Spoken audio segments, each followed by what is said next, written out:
All right, welcome in. It is Friday. It is time for Full Court Press. That stream took forever to go live, but it looks like we are live. I started right now. panicking. I was going to say, at least that's what this little red light suggests on my screen. So hope you can see us and hear us. How was your Thanksgiving, Brian? You ask me how my Thanksgiving was any year, I'll tell you the same thing. Okay, what's going on right now? I ate too much yesterday. My wife is inexplicably putting up Christmas decorations right now, and I just want to go in the basement and watch games and seek refuge. That's what we're going to do. But before we do that, of course, we've got an hour to break down a college hoop slate that I'm very excited about, Trig, because I'm not very excited about the college football slate at all today. So I really dove even more into this than I would normally. Because very excited. Some very interesting games. We have 28 teams still undefeated in the country. We're guaranteed to lose at least one. And I think over the next week or so, we're going to lose certainly a lot more than that. Yeah, I'm still excited to break down the card. I've had a couple rough days. I was joking yesterday. It turned into famine week for me, Brian. It was feast week on Monday when I went 5-1. It's been famine week ever since. I've had one of the worst sort of 3-day coolers that I've had in quite some time, which is it is what it is. I guess I feel like I've beat numbers. I feel like I have 8-point leads in the second half of a lot of these games, and they just don't win. So we got to get it right. We got to right the ship. Well, on one positive note here, Trig, I didn't know that you had dropped a couple earlier in the day yesterday, but I was very pleased because I knew you had the 2 rough days. We didn't speak yesterday, obviously, because I was running around, but you and I both had Colorado State money line yesterday. I saw you tweeted that play out. I had it. We did not speak at all, folks. So if you had the package or anything and got Colorado State from both of us, there was no communication on that. That was just 2 great minds coming together, and that was a pretty easy one. See, that's what I'm talking about. When you're running good, that's an easy one. When you're running like I have the last couple of days, a 21-point lead becoming a 6-point lead. Oh yeah, I felt terrible for you. Yeah, because I knew you had to be. Yeah, he had to be. I was cursing the Ravens offense at that time as well too, on the other screen. So, but yeah, we got that one done. We actually agree on one today that we'll talk about on the show. That's a client play for both of us, and it's Friday. We got a new slate of games. It's also November. That's the thing. I feel like for me personally, I'm kind of like the baseball player that comes out. Maybe I started in a 2 for 23 slump, and I've got to look at my batting average on the scoreboard. You know how that happens in baseball where guys hitting $110 through the month of April, and it's sucks that you have to look at that. But it is what it is. We're gonna turn it around, and we've got a bunch of people in here now. So let's get right into it. Feature game. I showed up dressed for the occasion. Madison Square Garden early tip. I think this one is 12:30 or 1 o'clock, but it is the biggest game of the day, so we've got to talk about it. 12:30. 12:30, yeah. And MSG will be bumping. That's the one thing about New York City. MSG does not matter what time, and if it's a Yukon Huskies game, you can expect that the folks will be out in droves for that. It'll be all Yukon fans. Stores West, as some may call it. They always get a big-time turnout at the Garden, and it's a big-time game against an Illinois team that you've been pretty high on this year. So talk to me. Yukon, Illinois, line move. What do you think's going on here?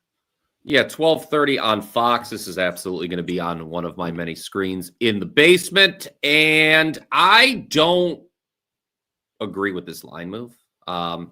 Maybe you have some information which will tell me why the line is moving the way it has.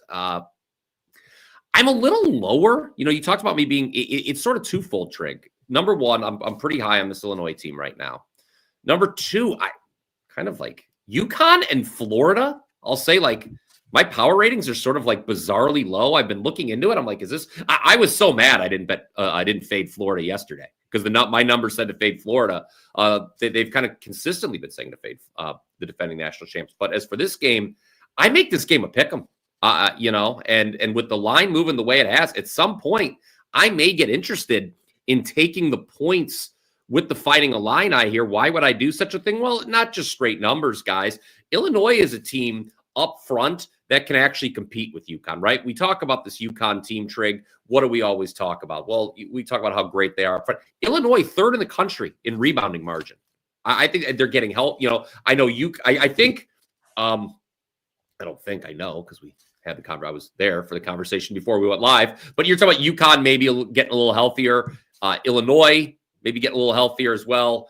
Joey Cheese, I see in the chat. I knew if, I was actually, while I was delivering this soliloquy, I was like, I hope Joey Cheese is not catching the show live today. I'm not a hater, Joey Cheese. I am simply reporting what my spreadsheet tells me to say here. And I think Illinois, it's not going to make my card. I'll be very honest with you. I'm not going to bet the game. I am simply here to tell it because I know people get very upset. Oh, you said this a few hours ago. All I'm telling you guys is I make this game a pick 'em. And if this number continues to move, maybe then I do get involved on the Illini. But that was a kind of a long-winded answer just to say I don't agree with the line move. Cheese knows the Yukon Huskies. Like, that's his team, and he's very tuned in there. So if he says champs by double digits, of course, he's referring to the back-to-back titles that they've recently won. Then I kind of agree with him. Now, you kind of missed your chance to do it. I'm seeing 4 at some books, 3.5 pretty much everywhere. The line move to me, there's a 4 at Caesars right now. Wow. The line move to me just says that Reed is definitely playing and that maybe Yukon is healthier than Illinois is. So both teams had guys miss recently. I know that the Terrace Reed missing was kind of a surprise, I think, to some, when it kind of came out an hour before the game, and I don't think it was really known at all. So he's back. That's huge for Yukon. And like BP, my numbers are a little bit under on the other side. So Joey, I'm seeing, he says with Reed and Mullins healthy. Yeah, Mullins was the other one that had missed. He said his this line should be closer to 7. And I was kind of in that boat too. Now, this is a neutral floor game, but this is one building where I will bump home court a little bit for Yukon. It's going to be all Yukon fans. They've turned out at the Garden for years. As you can see, very, very unorganized as to where I wrote. Here we go. Here we go. I had this 6.25. Oh, Yukon minus 6.25 for my number. But these types of games, and also for me, like Illinois, a healthy Illinois team is still very capable of winning this game. And that's the other thing. It was hard to determine the exact health of both teams. So the reason I didn't bet it at the opener earlier this morning is I didn't want to show up and have Illinois fully healthy and Yukon have guys out, and suddenly it's going to tilt it. But yeah, Stores, Joey says Stores South. That's what I think I called it Stores West. I meant to call it Stores South. It'll be all Yukon fans. I do like the Huskies. It's why I showed up in my Husky jacket today, Brian. Okay. As always, I'll just set it up. That's why I wore a polo sweater here. A few things. Somebody asked in the chat, what is the number that you would consider Illinois? I would say 6. I don't think that's going to get there. So, again, that's why I say I imagine I'll be on the sidelines. Number 2, I think the only person walking the face of the earth that it would be worse to be angry at me than Dan Hurley would be Joey Cheese. So I would hate to anger him. I mean, that's certainly 2 very intense individuals. And then something that, in terms of not showing value here on Yukon, I'm a little surprised by that trick because this is a team that's 1-5 against the number, Yukon. So, this is a short number. You look at the spreads we've seen so far. They were -5 against Arizona, lose that game outright. They were -6.5 against BYU, let them back in late and didn't cover there. The other spreads were all gigantic, so I don't know how much you take away from that. But, they have had 2 single-digit spreads and failed to cover. So usually when a team's 1-5 against the spread, Trig, I do start to show value on them, unless if they're loyal to Chicago. But I don't know. My numbers are what they are, and I love my numbers, and I don't know. I'm going to probably just sit this one out, I guess. Listen, BYU and Arizona, both very, very good teams. I've got Illinois rated right with those teams. Yeah, I think Illinois at full strength probably belongs in the mix there. Like a full strength Illinois team is in that sort of like caliber of team, category of team. Last time out, like Yukon completely dominated Bryant. They just like didn't cover 35.5. Those spreads of like 35.5, like that was the type of game, and I caught some of that game where like they could have probably named their score. If Hurley wanted to win that game by 50, he would have, right? Mm-hmm. Like it was in hand by halftime. So again, that's another non-cover on Yukon's ledger. That's just like, I think they had another one earlier this season, maybe against New Haven, where it was just like he probably just decided to not embarrass someone on that day, just for the. Sure, yeah. I mean, that day. Yeah. Unlike the last time these two teams played, where I think he dropped a 30-0 run on Illinois at one point. Yes. Oh my God. That's right. That's right. We should, that absolutely needs to be brought up. I mean, I know the players, the names have changed, but the numbers love me when I win. Rex, Yeah. Thank you for that. That was a very good guy. That's my clubhouse leader for comment of the day. But yes, we absolutely need to mention this. Shame on me. I was going to do that in the intro. Last time these teams met, it was the Elite Eight, and the game was close for the first part of the first half. And then Yukon went on the kill shot of all kill shots, trademark Evan Maya with that term. So I don't know how if that matters at all in the handicap here, the fact that the last time these teams played, Yukon annihilated them in the tournament, because it's two different teams. I think what Joey's saying makes sense. And I think this is fair as a general statement to be like, Yukon's been banged up. Like, that's the thing. This is the top 5 team in the country that really hasn't been healthy yet this season. But unlike a lot of other teams in their weight class, they've already racked up big games at Arizona, BYU. They have played a bunch of top competition. I guess that now this week everyone's starting to play big games, but they had already played them. They were banged up. If they show up to the Garden healthy, I kind of do think that this is a Yukon by margin type thing. All right. So what have we learned in the last several minutes, everyone? Brian Powers, the only human being walking the face of the earth that believes this game should be lined closer to a pick'em. There we go. So get out with your bad self, everybody. I do think you're going to see resistance at 4. I think the 4s will be gone. It looks like there's some books that are going to hold at 3, and so. I think if you like Yukon, your best bet is to try to grab maybe one of those -3s or play it on the money line. And if you like Illinois, I think your spot to buy in is probably 4. I don't think it's going to get higher than that. All right, Brian Power, we desperately need to hit a parlay on this show. I knew we set unrealistic expectations when we came out 8 and hit 3 in the first week. We have not hit one yet, but since there's just 2 of us today, we're going to go with the same sort of formula that we've done the past couple 2-man show days, where it's I pick a game, you pick a game, and then we have a joint game. And about 2 minutes before we came on the show, we realized we had a joint client play, a game that we were both looking at, both locked in before the show. So let's give that one out now. I'll let you start it off, since this is this number just moved. I actually have to lock it in. I'm an idiot. I didn't lock it in after we talked about it. So I have to lock this in right now. This is going to be a client play. Everybody, let me, while I stare Trig, if you want. Yeah, well, I'll tee it up while you're locking that in. I gave it out, I think 16.5. There's probably still 16s. We're going to talk about Butler and Wright State. I believe this is also an early game.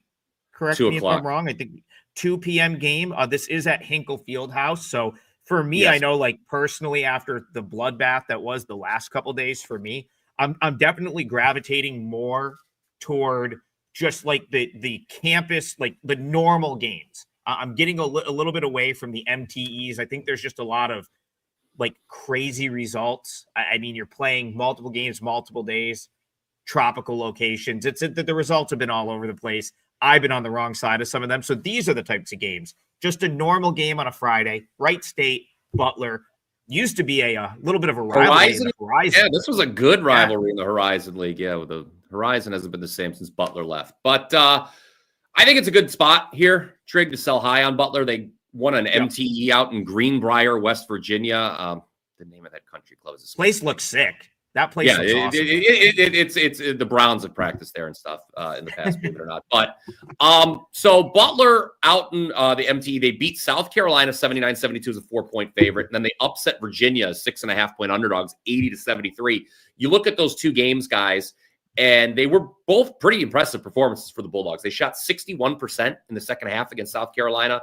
It was a similarly hot start to the game against Virginia.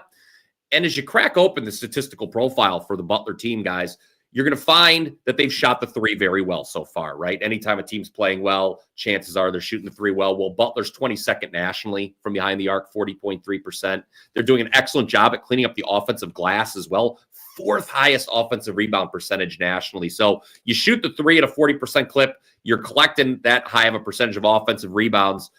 Trig, no surprise that you're doing well. But I thought the number, which did get as high as 16.5, had moved too far off the opener. Wright State can do a few things to frustrate their old Horizon League rival and keep this one close. One, the Raiders are also an excellent three-point shooting team, right at 40%. So three-point shooting for the year is kind of a wash between these two teams. Defensively, Wright State turns you over a lot. About 20% of all possessions. That's top 60 in the country.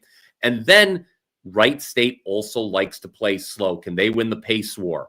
Hopefully they can. They're 310th in adjusted tempo. So if Wright State can slow the pace down, Trig, force some turnovers, hit some threes, I see no reason why they can't at the very least stay within the number here. Again, I think we're pretty close to the peak of the market on Butler. Yeah, Wright State. So in what will be a very wide open horizon this year, like were picked closer to like middle of the pack, 5th, 6th, 7th by a lot of folks. Yes. And I think they're going to be closer to the top. So like I'm pretty high on Wright State just from like a where they were projected to finish type standpoint. Part of the reason I really like them is so they really didn't play any defense last year. And their head coach, Clint Sargent, came out, talked about that, like really wanting to be better on the defensive end of the floor this season. And anytime I've watched them play, that's been the case. Now, you just referenced them being scrappy, forcing turnovers. Like, this is just a much better defensive team than what Wright State was a year ago. And so, and a lot of times, especially in these smaller conferences, with these teams that don't get a ton of national attention, like, that will go unnoticed, right? So, like, you look at their numbers from last year, then you'll look and say, okay, well, they had a couple of games, like the Cal. Well, I actually bet Wright State against Cal. I thought that they hung around in that game and did a great job. They covered the number and were very competitive. So, I mean, if you want to just take a quick comparison, Cal and Butler, similar. Like, they're not, I would say Butler's better, but not by a ton. And Wright State hung step for step with Cal and covered on their home floor out at Haas Pavilion. So that was going all the way across the country, grabbed a cover there. This is just Wright State, one state over, not too much travel. So again, they've played on the road and played all right. The win over Radford is actually quite impressive, in my opinion. Like, I think Radford, like, coming into the season, you want to talk about another projection. I thought Radford was the team that could kind of maybe compete with High Point in the Big South. Everyone thinks High Point's going to run away with the Big South, and honestly, they probably will. But, like, to me, Radford's the one team that looks like a contender. And they came out and played a pretty good game against, I bet this on Monday and won. And I think it was SMU on Monday, where they hung around, really had one sort of lull in that game. And otherwise, they covered the number, competed the entire time. Reason I bring that up, Wright State destroyed that team, 92-59, absolutely destroyed Radford. So you talk about in-season results for Wright State, a cover against Cal, the Toledo game we talked about on the show, just being a straight-up bad matchup for Wright State. So they lose to Toledo at home. That was a bad matchup for them. They have not done anything that, like, puts me off thinking that they're a little bit undervalued. They're playing better defense. So, yeah, I'm with you. I took the 16.5 as well. And that's a 3% play for me, and that's also going to be the first leg of the parlay. 3% play for me, too. You're getting for free. All right. We'll since we're going to lock the parlay in at the end of the show, we'll wait and see what kind of number we can get on that, like, at the show close. But honestly, like, I was closer to where it opened. So as long as, like, Wright State doesn't take, like, an avalanche of money in the next 40 minutes, I think we're going to be good to play that. Well, and so it peaked at 16.5. It's down pretty much to 15 now. Yeah, and I can see it going back towards the opener. FanDuel's down is the first one that's back down to 14.5 for the record. 15.5 still at DraftKings. So shop all around. right, so I'll tell you what. We'll say 15.5, and then I may just attach the minus 120 to it, so people can just play, either play 15 if they want, or 15.5. It's and the chat asked good at 15. Like, I think so. I've got this. I feel like this is going to be. I made it 13. Yeah, I made the number 13, so I actually was lower than the opener. So yeah, as long as it doesn't get lower than the opener, I think I'm pretty sure this is on national TV. I think this might be a CBS Sports Network game. If I'm not, I actually have that. And the reason that page up, I can confirm that in a minute. Or I'm sorry, it's ESPN. No, it's ESPN Plus. this game's probably a much bigger deal for Wright State than it is for Butler. Like I feel like this is just a bigger deal for them. And if they show up, they're probably keeping it within single digits. So they've had a couple extra days to prepare too. They've had a couple extra days to prepare. All right, I'll touch this one real quick. Garth in the chat. First of all, thank you for the donation. Much appreciated. Thank you, Garth. Likes, subscribes, comments, everything helps. And we'll make sure that we hit your game if you do donate to the channel. So Garth says, thoughts on Southeast Louisiana and Gardner Webb. He leans Southeast Louisiana covering the 6.5. Trig kind of leans that way as well. Don't know why I'm referring to myself in the third person all of a sudden, but that's the way I lean. Yeah. So what I'll point out about this game, this is one of those weird MTEs that's like a school hosts it and then 4 teams go. And so this game's actually in Wilmington, North Carolina. So this is the UNC Wilmington sort of MTE where 4 teams go, they all play each other. Obviously, Wilmington gets home games out of it, and then Southeast Louisiana and Gardner Webb play in front of 3 people. That's pretty much what will happen here, right? Yes. Probably 4 people in attendance for this game. It maybe some Gardner Webb fans because they're geographically closer. That being said, I think Gardner Webb is a bad basketball team this year. I have them rated 0-7. Yeah, like, and the thing is, it's like you could say, well, they're going to win one at some point. Well, they're going to cover at some point. Yeah, probably, but it's probably going to happen at home or like against a team that they're like equals with. I mean, I suppose like you can look at this 2 ways, Brian, and I'm curious to see what your like mindset is for this type of game. Both of these teams just played, so this is the next day in an MTE. I think Gardner Webb got absolutely buried by Navy yesterday. And I believe the Southeast Louisiana score was a little bit deceiving. They were more in that game with Wilmington than the final score suggests. Like I think Wilmington kind of covered at the end, but Southeast Louisiana was pretty competitive. I wish our guy Keith Bayou Betts Landry was in the chat today because that's Southeast Louisiana is his squad. He is my guy for Southeast Louisiana info. But just from what I've seen out of these 2 teams, like there is a clear difference. Like Southeast Louisiana, if Southeast Louisiana shows up and cares about this game at all, they should win by double digits. So yeah, I would agree with that. All right, so let me just I looked up. So Southeast Louisiana yesterday against Wilmington, they were up 6 at the half. Trig. Yes, that's right. They were winning outright at the half in that game, and then they just got blitzed in the second, got outscored 43-24 over the last 20 minutes. Now the Gardner Webb running Bulldogs here, it's not going well. They lost yesterday. I mean, they lost by 33 against Navy. That's real bad. Where is Gardner Webb? Well, let me look. I'm just going to scroll to the bottom. Like Gardner Webb has got to be one of the worst teams in the country, right? I mean, this is like just they're down. I have them as a bottom 5 team in the country. The teams that are worse are all SWAC teams. So Gardner Webb, there's just nothing to like here at all. And defend. My God, is this team bad defensively? You look. I'm not going to lie. Okay, I don't sit and watch Gardner Webb on the television every day, so I'm just like looking at the numbers here. And this is a bleak picture. Something that's interesting to me, if you don't want to lay it with Southeast Louisiana, a lot of times I get a little gun shy about laying it with teams. Because, I mean, Southeast Louisiana, we're not exactly going to be seeing them in the Final Four come April. Trig, needless to say. If you like that, maybe a team total over in honor of our third colleague, Rob Vino, because they have not shot the 3 well. And this is a game, a matchup, if you will, to me, where the offense gets right for Sela.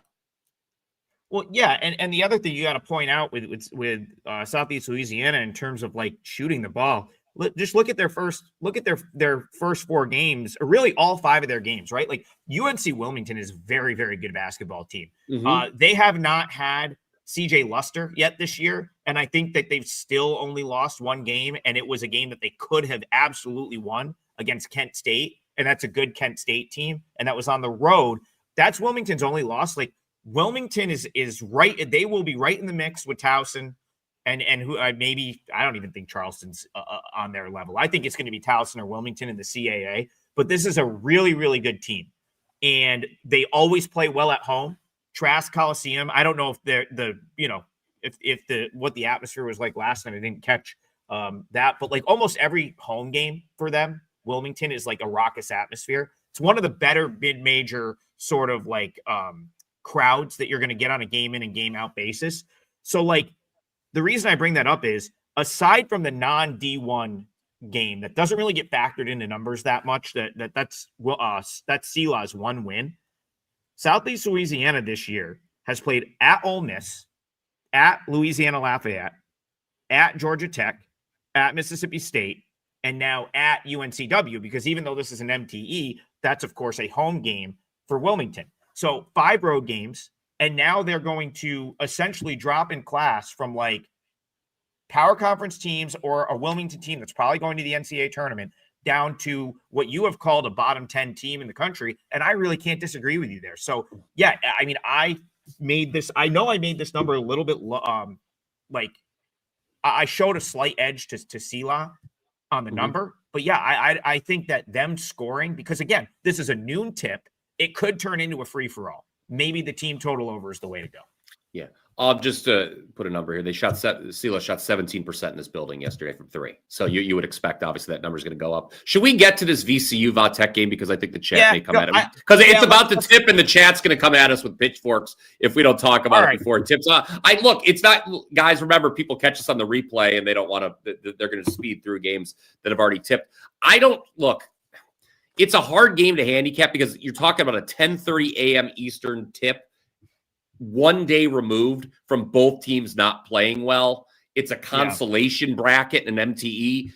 Honestly, and why I don't want to bet this game, Trig, is because it involves something that I can't quantify. Who's going to want it? I think it honestly just comes down, and this is not this is not an adage that I say very often on WagerTalk TV. This comes down to who wants it more. Who woke up this morning and wants to win this game? Because if one of those teams is kind of like, whatever, and the other one really wants it, that's what's going to happen. I would say that maybe Vatech, they failed to cover now 4 in a row. You can get, 2.5?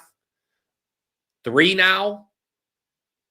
I might, if you force me to make a bet, I would take the 3 with the Hokies, but it's not going to make my card.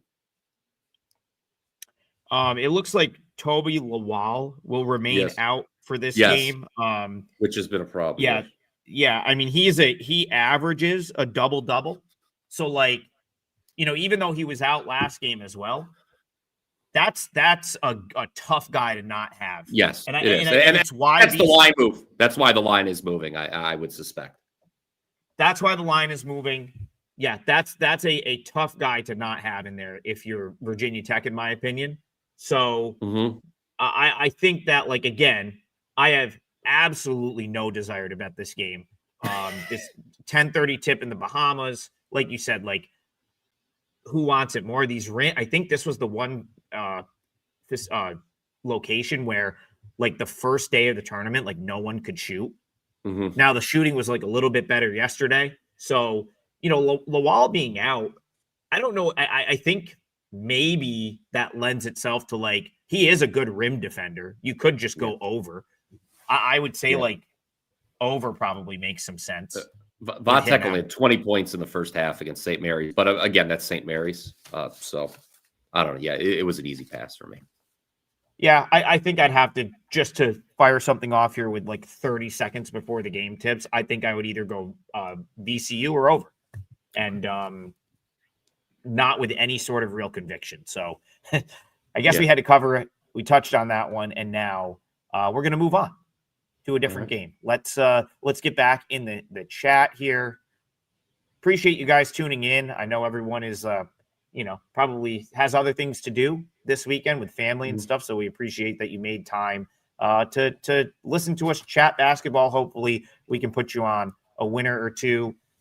I gave out, I'll give it, you know what? I'm going to give out another client play right now, just because like I've had 3 really like awful days. So I'd rather just give you the college hoop. I am going for a 5th straight college football winner that I've made a 5% play, but that's not till tomorrow. But I'm just going to promote it here because if I don't sell picks, then we don't get paid. So we gotta promote sometimes. Yes. But contrary to popular belief, they do not pay us to do this. We have to sell the picks to make a few bucks here. So I want to give out my leg of the parlay. And Okay. I'm going to go to a late game, Drake LSU. I'm going to check the current number to see if it's still there. But I played Drake plus 12.5. I'm curious to see if, it's still 12.5, pretty much across the board. And so reason I like Drake is, so it's really two reasons. One, so this is a neutral court game down in Florida, I believe. And Drake came out of the gate this year and probably played as like far off of their rating as like maybe any team in the country. Those first maybe week or two, they got completely they lost a game. They lost to Robert Morris and they lost to SIU Edwardsville. They didn't play good against a bad Northern Arizona team. And that was essentially their first 4 games. They had a non-board game in there as well. I felt like they turned the corner a little bit in that Charleston game. And here's the key with Drake. Now, this would just be the bonus of all bonuses if this happens. Owen Larson has not played yet this year. I doubt he plays tonight, but I do know that the target for him coming back was like early December. And I hadn't heard of they haven't updated it. I don't think I haven't watched a Drake game. Like Drake's last game was against a non-Division I team. I didn't catch that game. But the point is, like, he is so massive. And if he's like getting back into practice and he's getting close to getting back, like that's a plus for them, even if he's not back on the floor yet. The second thing is Eric Henderson's is a solid coach. Like Drake is going to improve. It's not obviously McCollum anymore. He's now at Iowa, but Henderson comes, I believe, from South Dakota State. He's always won there. He's probably going to end up winning here. And then Brian, I'll let you sort of fill in the blanks on LSU a little bit. They really haven't played anyone yet. And the one game that I think is super deceiving on LSU's ledger right now. So they basically smashed 5 like FIU, Omaha, Alcorn State, Tarleton, New Orleans. That Tarleton game, they kicked out Tarleton's best player like 5 minutes into the game. And then their other best player played like 1 minute. Deceiving, stat line there. They keep catching teams that are like in bad spots. I think Omaha was banged up going into that game last time out. So to me, LSU has proved nothing yet. This is the toughest opponent that they'll probably have played yet this year. And they finally leave Baton Rouge. Now they're on a neutral floor in Florida. That's what I was going to say. So give me the 12.5 points. Drake plus 12.5, 3% play for me. Yeah, and while LSU's been impressive at the offensive edge, Trig, I mean, they gave up 81 to Alcorn, 81 to FIU, 73 to Omaha.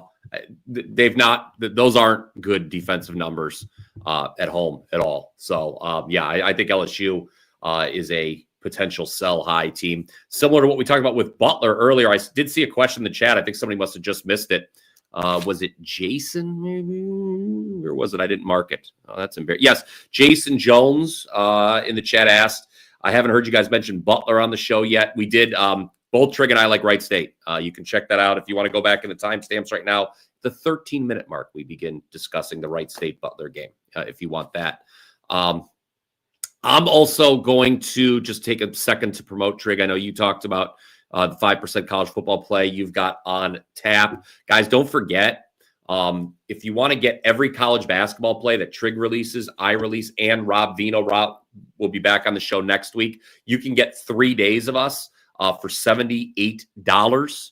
That is available on all of our pages right now. Now, if you'd like to get just me and all basketball, I'm bringing this up, Trig, for a reason, both NBA and college hoops, 3 days, you can get on board for $49. That's also on my page. I'm bringing that up because I gave you my college hoops play for free today, Wright State. But I do have an NBA play. We're dipping our toes back in the NBA waters, Trig, with a 4% best bet. This is a spot I have been waiting for very patiently for a while now, and I am firing. Going back to last year's tremendous run in the playoffs, where every Indiana Pacers fan in America wanted to kill me.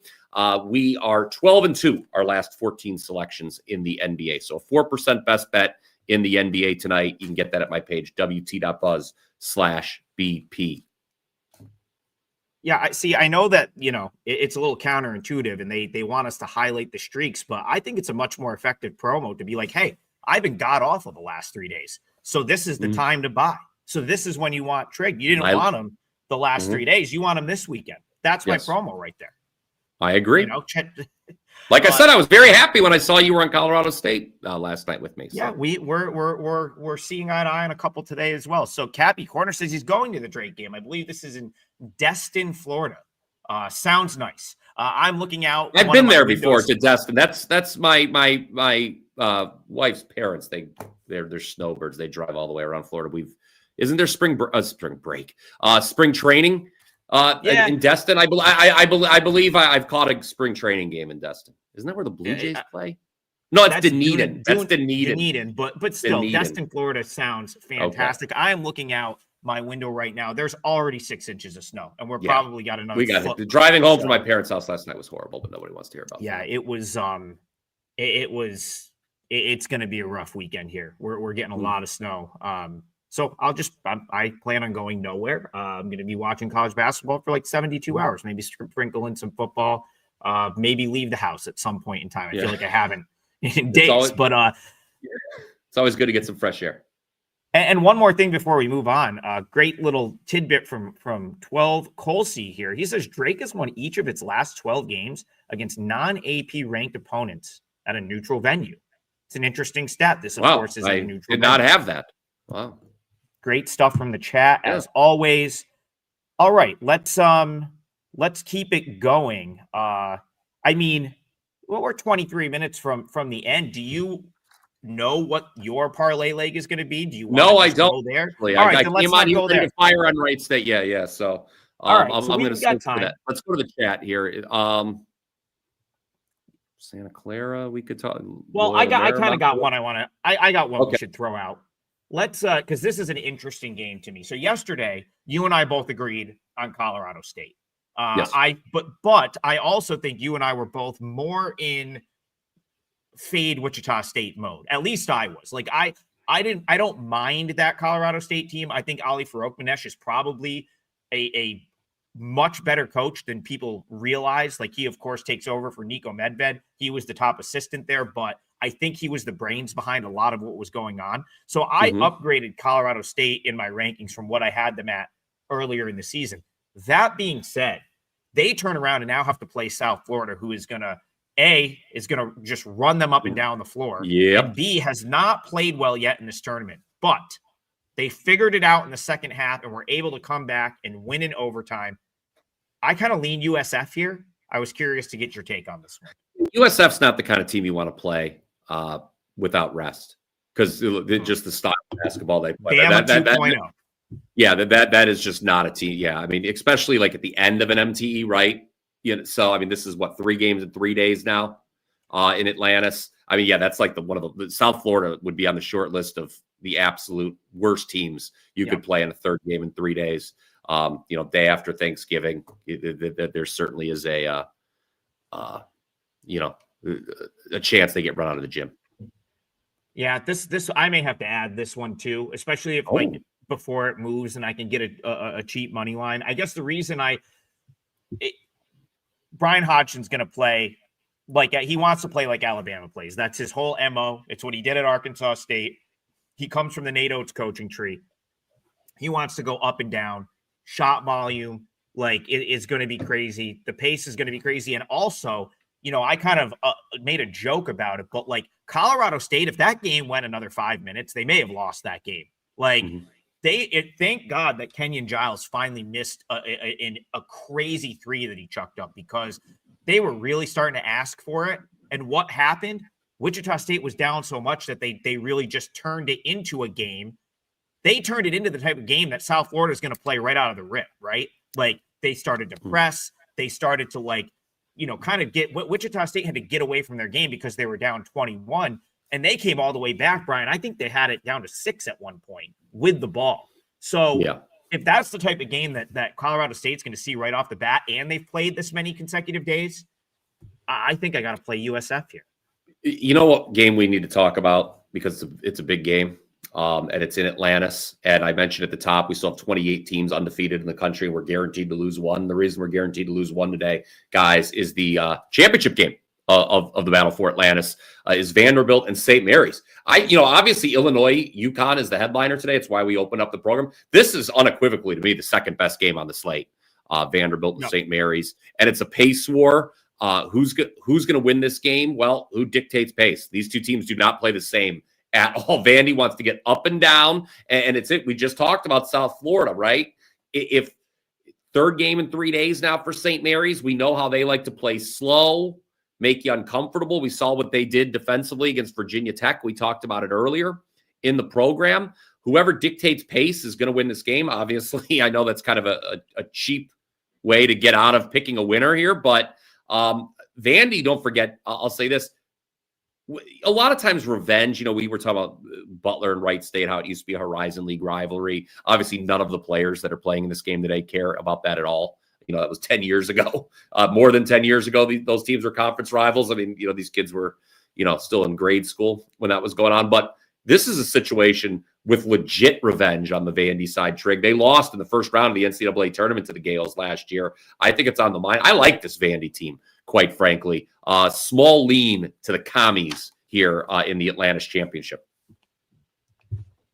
Yeah, I can't really argue with that. I think St. Mary's is one of those teams where if you play their game and they get the game that they want, they're going to be tough to beat. But if you can get them out of that, it's like we've seen them lose to teams that are far worse than them when they're very good. So it's like really just about, can Vanderbilt play the game they want to play? In my opinion, if they do, then I think they've got just as good a chance as any to win. So I can't really disagree. I can't really argue with that.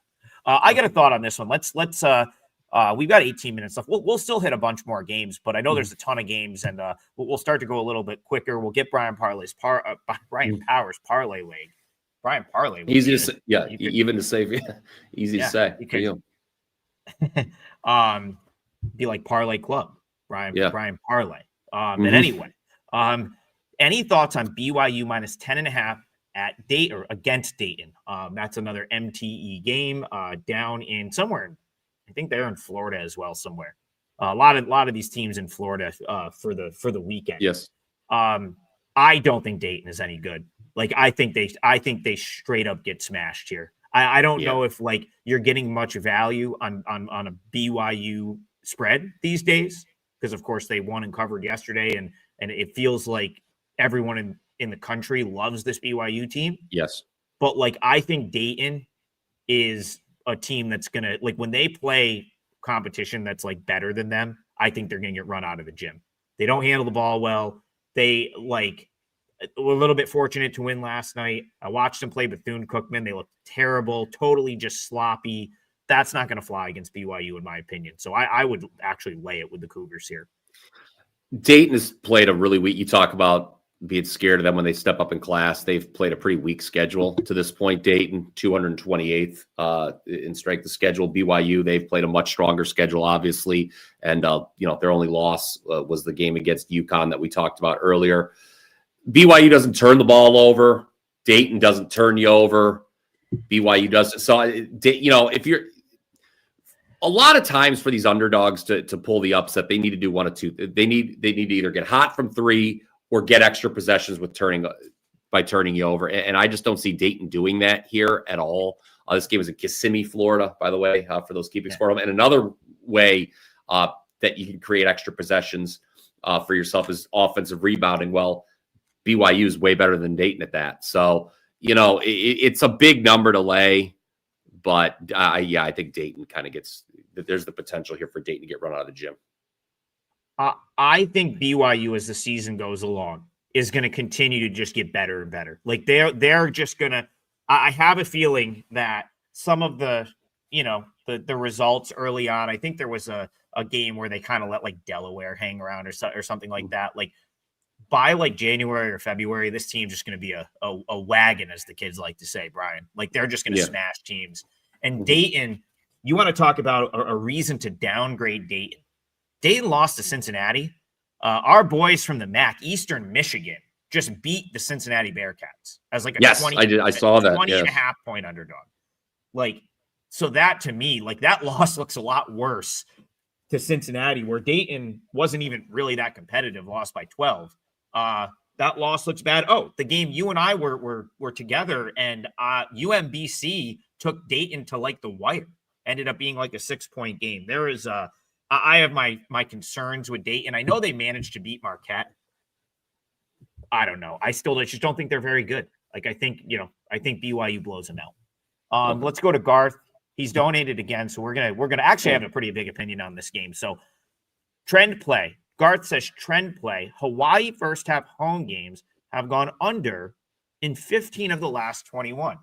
Play Hawaii, North Dakota first half under 70.5. Now, Brian, I'll let you comment on the totals trend. I do wish we had Vino because he'd be all over any sort of total type trend. But I do want to talk about this game because I have had success playing against this Hawaii team in their own building this year.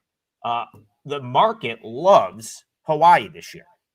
They probably have one of the better teams that they've had in a while, and they look like a real threat to contend in the Big West for the first time in a while. With that being said, the number on a lot of these games for Hawaii gets out of control. Yes. I played Utah Tech in this same area. It steamed all the way up to like 17.5 or something from like 14 or 13. Like, it moved like 5 points. It was like a 6-point game. Easy win. Last week I cashed with Arizona State. They were an underdog at Hawaii. Didn't think that should have been the case. Now they certainly wouldn't be. They ended up winning that game. I'm seeing 18.5s here. Like, I'm going to have to dig into North Dakota a little bit more. But I'll tell you right off the bat, like, that I've got that. Sure, I'm going to wait and see how the day goes, Brian. But if they're just going to keep pouring money into this midnight Hawaii tip standalone, that tends to happen a lot of times with Hawaii when they play like a home game. There will be a point where I'll be willing to punch back and take North Dakota. So I lean North Dakota here, but Garth also asked about the total, so I'll let you take that part away. Well, unfortunately, I'm going to make North Dakota my leg of the parlay. This number's way too high. This number's way too high. This number's way too high. I'm seeing I see an 18.5 at MGM. And I know, yeah, I mean, 18, it's up to 18. Yeah, I mean, I know it's circa, that's lead, which always makes you a little, because it's a sharper book, but I just can't get to this number. I mean, it's a straight numbers play. I hate to make you guys stay up to cash this 3-legger, but hey, sometimes good things come to those who wait. I just think this number's, I thought the number was a little high and open, and now that it's moved an additional 2 points, I just straight numbers play. I'm going North Dakota there. I get it with Trevor. I see what Trevor says in the chat that yes, there is a chance that North Dakota, they fly out to Hawaii for Thanksgiving weekend. It's a lot nicer in Honolulu than it is in Fargo this time of year. I understand. Maybe they get distracted, but I don't know. I just think this number's way too high. I think for me, especially right now, I just don't think Hawaii has like this huge home court edge that everyone bakes into the number. Like, the building is going to be half full at best, right? Like, this isn't like, I feel like back in the Mountain West days when Hawaii was in the Mountain West and played big games, and like San Diego State would come in, or like, like UNLV when they were good, or a team like that, like the BYU, they would get a big crowd. They've been in the Big West for a while. Like, their home games just don't have that kind of juice anymore. And even last week, getting a Big 12 team in Arizona State, like, it was a good crowd, wasn't a great crowd. It wasn't like some like crazy atmosphere. So North Dakota's, to me, is going to be a lot more like the Utah Tech game, where it was like, like maybe half full. And again, I just like the books are baking in this big home court edge for Hawaii. And on top of that, because Hawaii is a team that people are gravitating toward this year, there's like, it's shaded to Hawaii as well. So that's why our number is nowhere close to this. But I think we're right about that. I think this should be closer to like 13, 14, yes. 18. I mean, Hawaii to win this game by 20 is going to have to dominate. I don't know if Hawaii is good enough to truly dominate yet. They're good. They're going to win a lot of games. They're going to win games like this, but win them by 20. I got to pump the brakes there. So I'm with you. That's a good they only won by 12 over a non-board team last time out. Now they did beat your Manhattan Jaspers by 30. Manhattan's been missing their best player all season. And then they beat Mississippi Valley State, who's of course just, an atrocity. They beat them by 32. And they started out with 3 big wins. Did the Warriors, but since then, I mean, they've played a few close, 3 straight games that have been kind of close. You look at North Dakota, okay, are they maybe a little road weary? They've been traveling all around, but Their biggest loss so far this year was 17 against Coastal Carolina. It's not great, but again, I don't know. I'll just speak on Coastal Carolina real quick. That was part of an MTE. That game, I believe, was on the campus of Western Illinois. I think they're the Leathernecks. Did I get that right? They are the Leathernecks. They're the Leathernecks.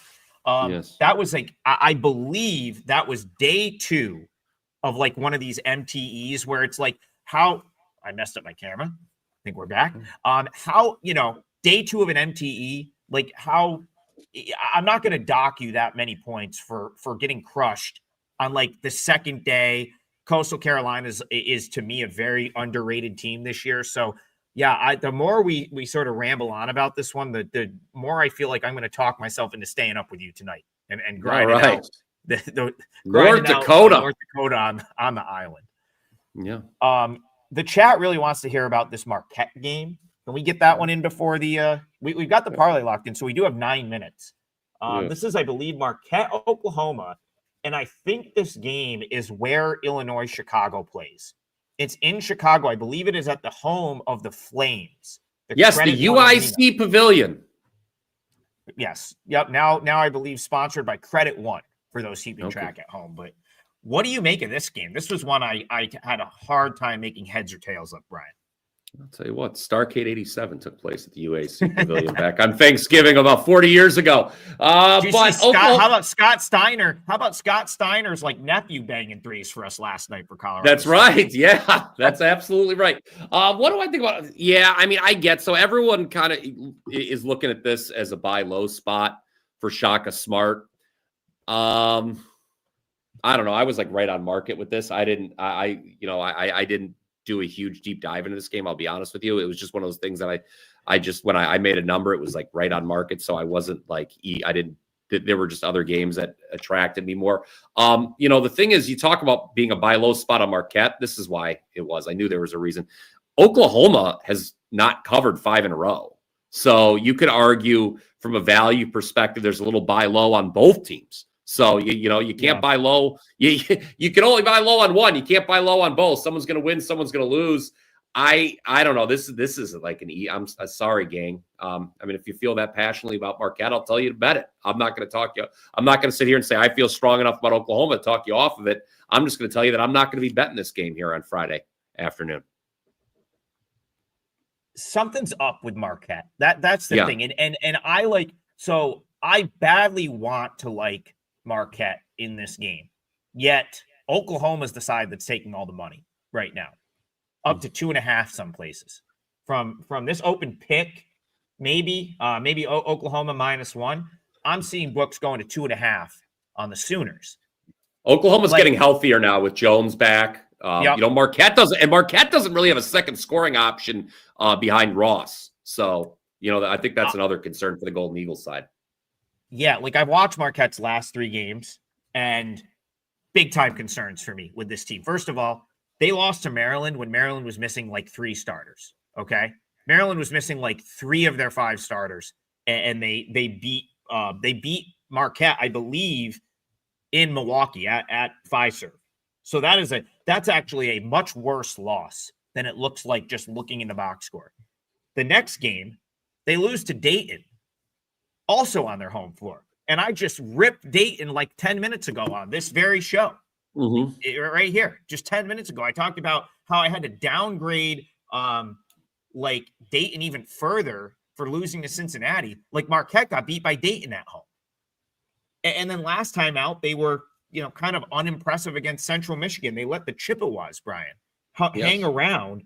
That was a 5-point game at halftime. They ended up winning by 15, but I want to say the number was 22.5, 23.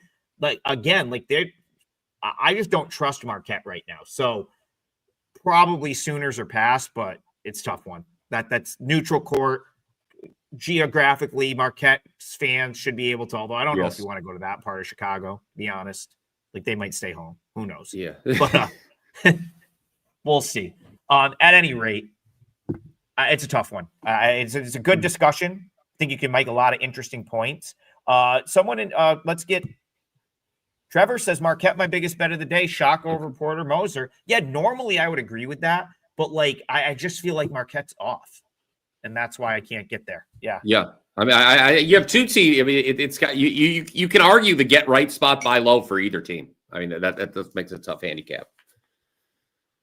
John, appreciate you. Thank you for the kind words. He said, Adam, Brian, you guys do a great job. And with Rob Vino's wisdom, yes, Rob Vino is he has the biggest brain at WagerTalk. It's not even close. Yeah, he's the biggest brain at WagerTalk. There's more more knowledge in that brain than I think anyone else.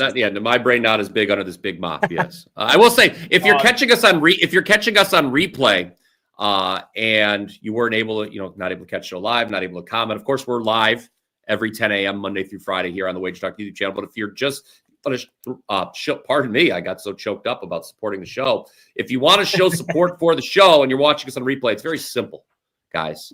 Smash that like button. Or if you already haven't done so, if you're not subscribed to the WagerTalk YouTube channel, please do that now. As a matter of fact, you will be automatically notified when this show goes live, and then you won't miss it. And then you can comment live as we go along. John says from snowy Northeast Ohio. He's your neighbor, Brian. Well, I know Northeast Ohio is a vast area. Could be anywhere. It is. But it is very snowy here. Snowy Central New York right now too. We're probably getting all the same weather right now. Yeah. We're gonna probably get buried over the next 3 days. Don't live close to a lake. That's the moral of the story right there. Yeah. All right, this is an interesting one. Get back spot for Florida today. Maybe because I don't really care for their opponent. Providence. But don't really care for Providence, but does Florida look like a lot less athletic to you than they were last year? Yes. And is that I chickened out. I told you, I think right before we went on the show that I was low. Like Florida, I'm kind of like my power ratings have shown value to bet against them. I didn't. And here's the thing, though. Sometimes, we talk about, I wish I would have done that. I wish I would have bet against them last night, obviously. But, I remember my numbers showed value against them when they were playing Miami. And that was a bet that I'm glad I did not make on the Hurricanes because Florida covered there. Look, Florida is a great rebounding team. We understand that, I think that's going to make up for a lot of their warts, for lack of a better term. I don't know. That might seem a little too harsh. Warts. I mean, obviously, it's a team that won the national championship. They're one of the 10 to 15 best teams in the country. Still, no doubt about it. But I don't know. I've every Florida game, Trig, pretty much, I've shown a little bit of value on the other side. Yep. Interestingly enough, though, and this is not what anyone wants to hear, this is sort of the first game where I'm not showing a lot of value. Like, I think the market's maybe kind of slightly, even though they're taking money, this number's up to 12 now. So I don't know if it gets a little higher. I'm probably going to show a little bit of value, but I don't want to bet Providence in this spot. Well, what'll kill value on the other side of a team is when Florida loses to TCU. That's going to be a value killer. So, your numbers have been right. First of all, that Miami game, they covered, but that was a more competitive game than 14. It ended up being a 14-point final, but Miami was in that game for long stretches. Of course, Florida State could have beat them. That was a 2-point game, 2-point final. The other games, they lose to Arizona to start the season. The other two were North Florida and Merrimack are bad this year. So, Florida's going to need to show me a little bit more, but I'll say that, and I talked about this with Matt yesterday. I have a good buddy that went to Providence and is pretty tuned into Providence basketball. I know he's he's kind of my Providence insider, if you will. He told me that this team doesn't really get along. So basically you have this weird dynamic, which I'm sure sort of happens in college sports now, where you have incoming freshmen and then you have upperclassmen that transfer in, but they're still all new to the school, right? So Brian, you went to high school and college, and it's when you're a freshman, if a senior, they might talk down to you a little bit, especially if you're on a team, they might, you kind of almost have to defer to the upperclassmen. Well, what I'm hearing is that Kim English, coach of Providence, maybe prefers the guys that he recruited, his freshmen, over the hired guns that he brought in.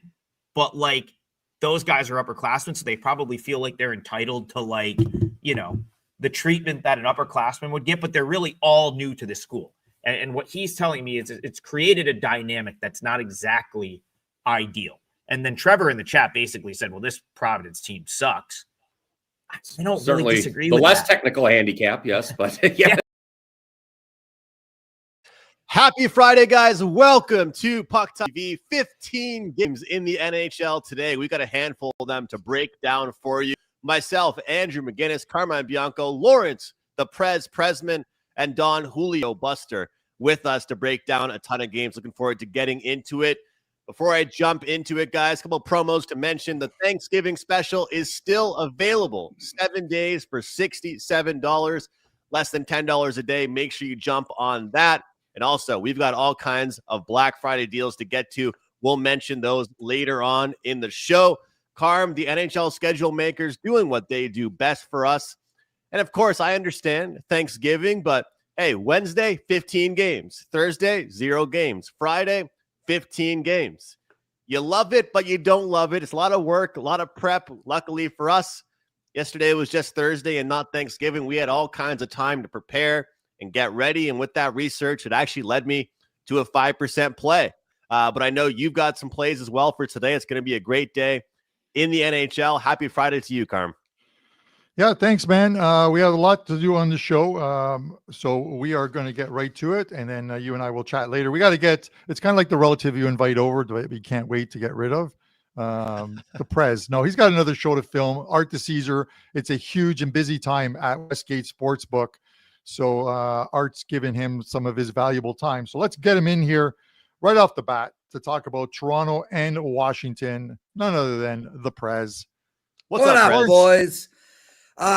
Glad to be here, like always. Horrible betting day yesterday on Thanksgiving. I really let everybody down, and I feel just so god-awful about it. I had a 5% on the Detroit Lions on the money line, and I had a 4% parlay with Baltimore on the money line. And I'll tell you, the Baltimore game rocked me. It was like everybody talks about sports being fixed. Not a chance in hell. 99% of the sports events are fixed. I don't believe it, not for a second. But if I did, it would have been on last night's Baltimore game. The pass interference call at the end of the second quarter that was a touchdown was completely randomly made up. And the pass interference call that gave Cincinnati a first down to ice the game was completely made up. Just frustrated. But that day's behind us. It ain't NHL. Let's move forward, boys, because I'm still having a good week. That was just one freaking day. Yes, sir. And you know, Prez, you've been doing the work. You've been doing your shows. You've been doing your daily show, the NFL presidential address. So you're doing the work. People are getting all kinds of picks from you. And you got a comment here. And I was about to compliment you because I had the Leafs for a 4% play. And you had a lot more of a sweat-free winner as you continue to tell us to bet these Leafs games under. Yeah, I was pretty happy. It's funny. The Leafs went down 1-0 against Columbus, and I turned the game off. And my buddy texted me, said, Cowan scored, and then Nylander got it done in overtime. So Cowan looks good. You got the job done. So kudos to you for the under and your breakdown. I love you're going back to your Leafs, and you've been doing well with these Leafs games. So what do you have for us today? Yeah, firstly, I just want to quickly make mention, Mark writes, your trend on the Dallas Chiefs messed up my parlay. It ain't my trend. All I did was just tell you a trend. Yeah. I don't own that trend. I got nothing to do with that. Too. I got nothing to do with that damn trend. Yeah. I got a group chat with my friends, and if I post a trend like that, and they're like, oh, way to go, McGinnis. I'm like, what do you mean, way to go, McGinnis? I just told you the trend. I didn't tell you to bet it. I just You're a told you big man. You guys can do what you want with these trends. Okay, how do we bet the Toronto-Washington game? Firstly, if I had to take a side here, I actually would take the Leafs. Now, I'm not high on the Leafs right now. I think this team is a bit of a mess, but I think it might be a good spot to bet them. The Leafs are coming off of an absolute horrible 9-game stretch. Yeah, sure. They won 2 games in 9. They have not won a game in regulation since they beat Utah November 5th. So that's about as bad as it gets. At some point, that is going to turn itself around, and the Leafs are going to lay down a 4 out of 5, a 5 out of 6. And I think this Washington team is ready for a loss. They've just won 2 games in a row. They had a nice victory against Winnipeg. They played outstanding, and the same against Columbus. So I'm looking at this game and saying, from a side perspective, I'd rather take the plus money at plus 125. With that said, why? Why not just bet the under? And that's the bet that I would make tonight. I'm going to stick to the plan, guys. I believe that the Toronto Maple Leafs are going to be an under team moving forward. The Toronto Maple Leafs are 17-6 to the over this year. I'll go out on a limb and say that they will play to the under 60% of the time moving forward from now until the end of the season. That's how strong I feel about the Leafs under. When I handicapped the Leafs at the beginning of the year, I broke it down by saying they got the same defense, 6 guys that they had last year, and their defense last year was a top 4 unit in the league. They had the same 2 goaltenders last year, and those 2 goaltenders arguably were the best tandem in all of hockey. They have the same coach last year. So what is the problem here? Well, they lost Chris Tanev, which is a huge deal. It mucks up their entire situation. But more importantly, their forwards have not been back-checking correctly. A lot of this stuff has been fixed in the last 4 or 5 games. This Toronto team is playing way better defensively. If you go down, they allowed Columbus 1 goal. Montreal put up a 5 spot, but they only got a couple of empty netters there. Columbus 3, St. Louis 2.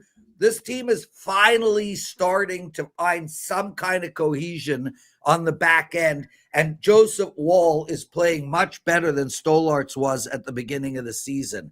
Plus, I think ultimately this team is realizing that without Mitch Marner, their makeup or dynamic on the ice is different. They're not going to be a team that can put up 5 or 4 every single night.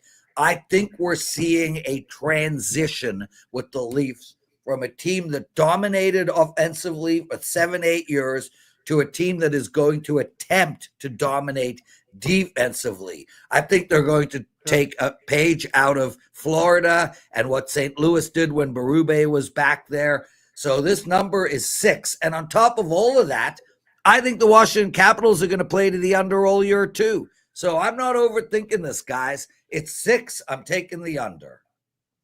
All right. I like it. And I agree with you because they're part of my 6 and 60, which I'll do at the end of the show. But I think the Leafs moving forward are a play on team. Matthew Nyes is back.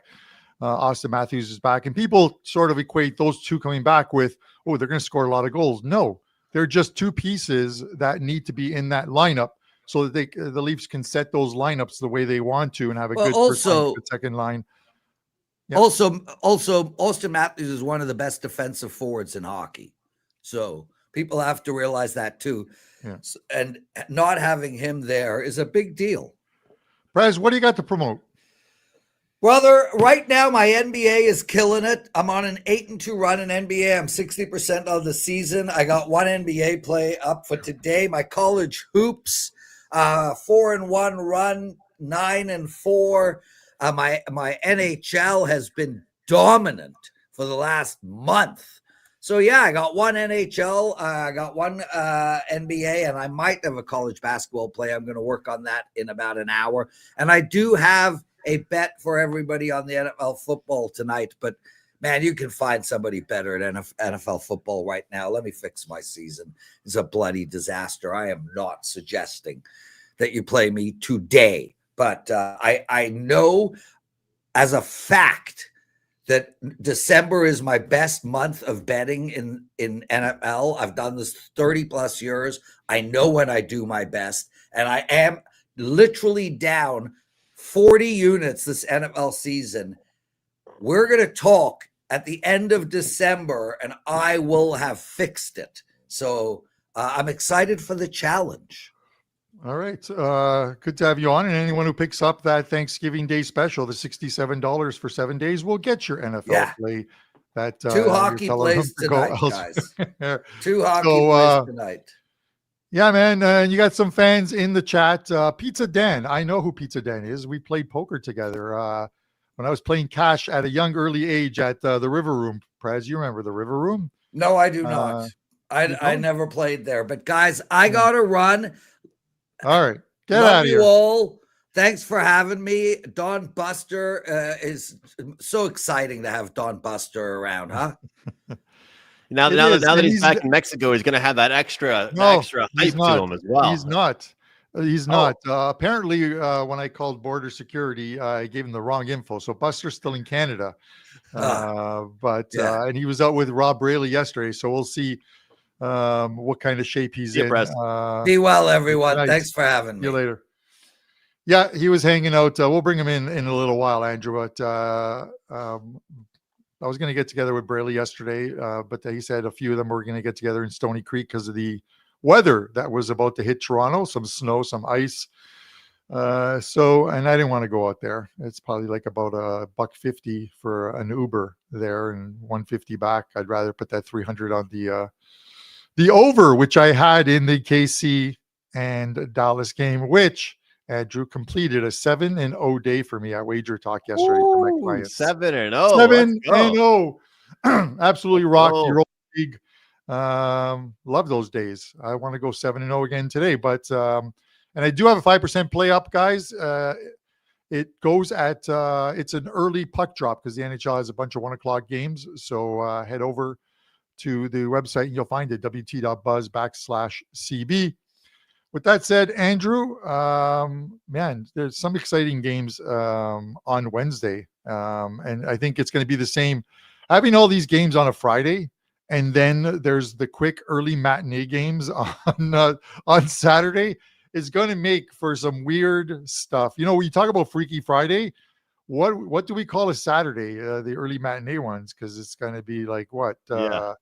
Slap 'em Saturday? I don't know. What do we call Saturday? Someone in the chat's gonna. Well, some of these teams that are playing early, they're playing early again tomorrow. So, like you said, like it's very weird, these back-to-back scenarios, and it's like, what would you rather have, a spread out schedule or have everybody have one? Because if everyone's gonna have the day off, like they did Thursday and Tuesday, it just causes mayhem on Wednesday and Friday. So it's crazy. So I didn't even know you have a 5% play going. That's awesome, and I've got a 5% play going as well. So I will say, before we get to our game, we got to break down here. The best thing people can do is take advantage of the Thanksgiving deal. And of course, that deal, all sports, 7 days, all sports, $67. That's going to work for college basketball, NFL, for soccer plays, for NHL, for whatever it is you guys are interested. For Carmine and for myself, you guys can use this as many times as you want. One best bet, one 5% play is $35. All right. We don't want to be someone trying to tell you guys, hey, look, don't buy the 5%. If you guys want to get the one play, help yourself. But the best way to go about it, Carm went 7-0. You got to love that. I'm off a 4-1 day in the NHL on Wednesday, hit the play on Monday. So feeling pretty good this week. 5-1 this week so far with my hockey plays. Carm, I hope that me and you are talking later on tonight. 2-0 with our 5% plays. Let's get it, man. Let's get it. We have in some of my chats. There's serious bettors, but I have one chat with like some friends who are just like in it for entertainment only. So they're the parlay guys, right? Like they don't care if they win or lose. They're set in their stuff. They just want to have some stuff to talk about, and they play the parlays. One guy took all 7 games. He said the odds were something like 140 to 1 or whatever on the 7-team parlay. I think he might have adjusted the total in the Dallas KC game and brought it down a little bit because he didn't like 52. I'm like, it's going to go way over 52. Don't worry about it. But yeah, some shockers in the NFL. I know it's an NHL show, and we're going to get to it in a second. But seeing both Baltimore and KC, 2 teams that are perennial playoff teams, now behind the 8 ball and badly behind the 8 ball. The Raven fans suddenly became Buffalo Bill fans because they're going to need us to beat the Pittsburgh Steelers on Sunday, and we'll do it. Anyways, Andrew, we talked about the quick turnaround. This is going to be a quick turnaround because Colorado is in action in Minnesota. 189 on the road for Colorado, 154 for Minnesota. And then Colorado's got a quick turnaround where they get the Montreal Canadiens come into town in a matinee one. Total sits here at 6. Andrew, I can't get in front of the Colorado Avalanche. This team just keeps on winning games. But I'm also a guy who doesn't lay a $1.89, and I don't want to take regulation in this game because Minnie's one of those teams that can try and buckle it down, play some really good D, and gets a game into OT, and what happens there happens there. But how am I betting this game? You tell me. Carm, you might not believe it when I say this, but I'm going to be Mr. Contrarian here on a Friday. It's a big slate. Whoop. Give me the Wild. Give me the Minnesota Wild on the money line. Let's get in front of this team. We got our guy Terry Edelman in the chat. He's a diehard Minnesota fan. Give me the Minnesota Wild. A little sprinkle on the team total over 2.5 here.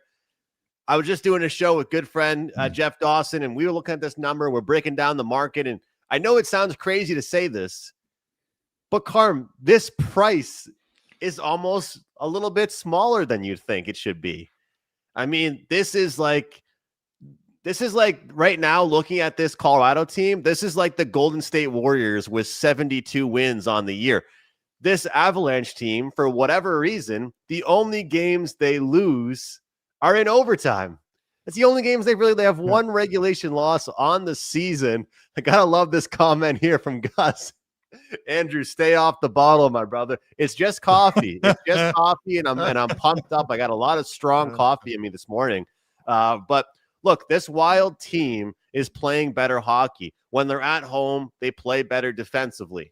I feel like they're going to be able to shut down this Avalanche team. And what better of a time than you got the Avalanche that just kicked the shit out of the San Jose Sharks.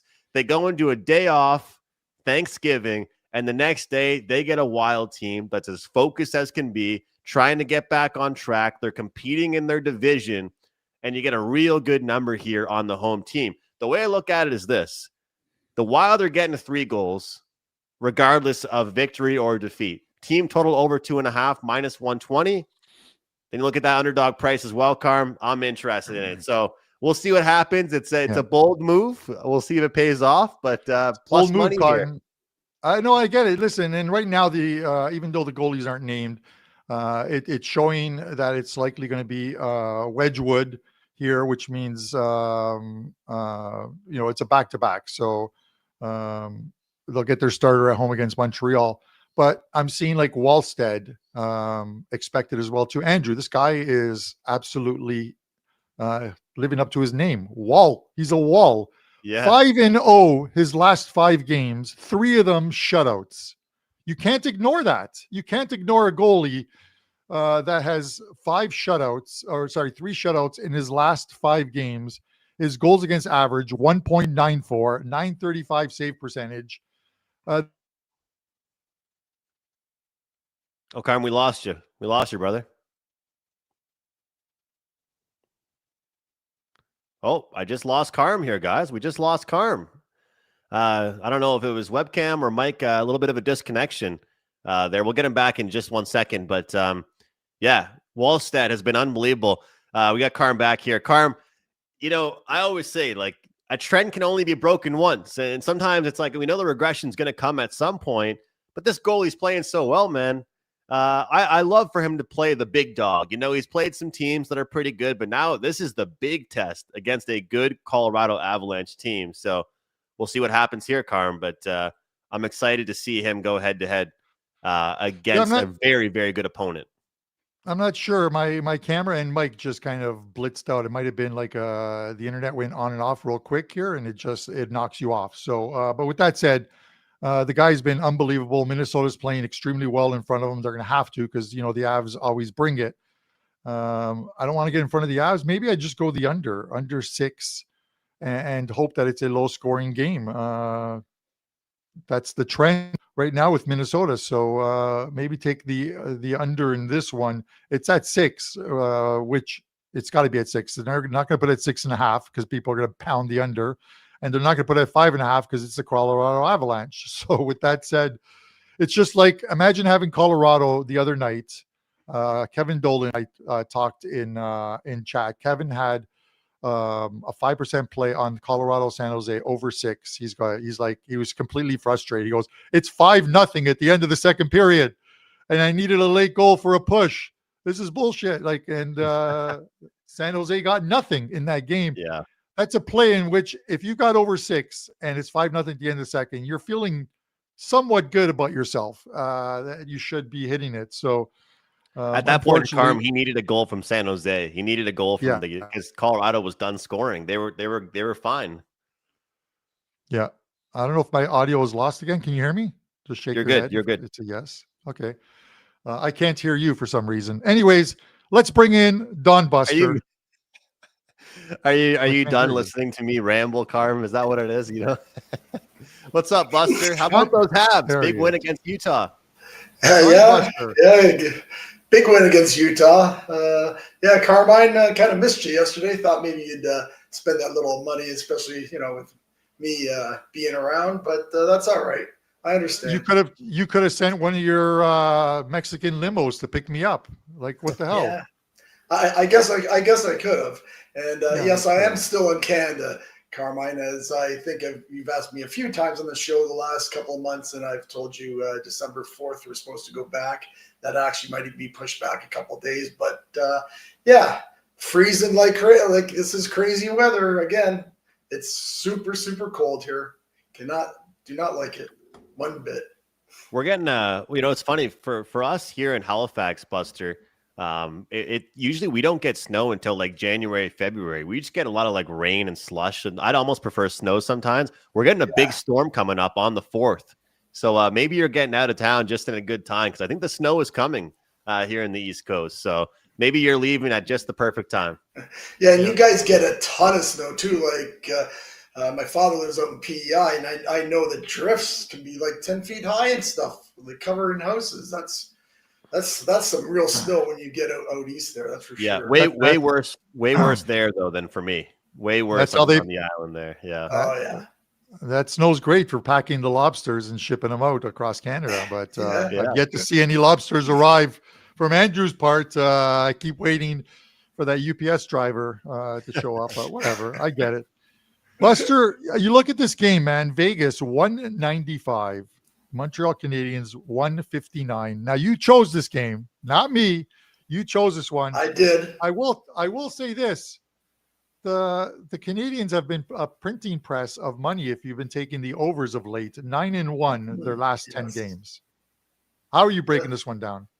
Yeah, you're right, Carmine. And yes, full disclosure, I did pick this game because I go through all the games and I get to pick a game.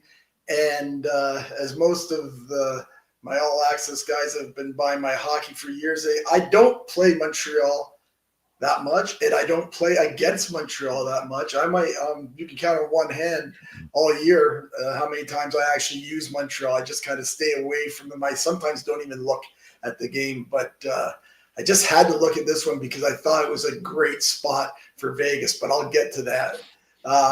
As you said, Montreal, they actually are playing the second game of a 3-game road trip. As you mentioned, Andrew, they won in Utah the other night. Montreal did. They get to face a desperate Vegas club who's lost 3 straight games. And what I'm going to do, I'm going to like to break down both sides for everyone. I know some people don't want to, they just want to hear the pick, but I like to break them down, and so I will with the total here. Now, this morning you've seen a bunch of 5.5s over 30.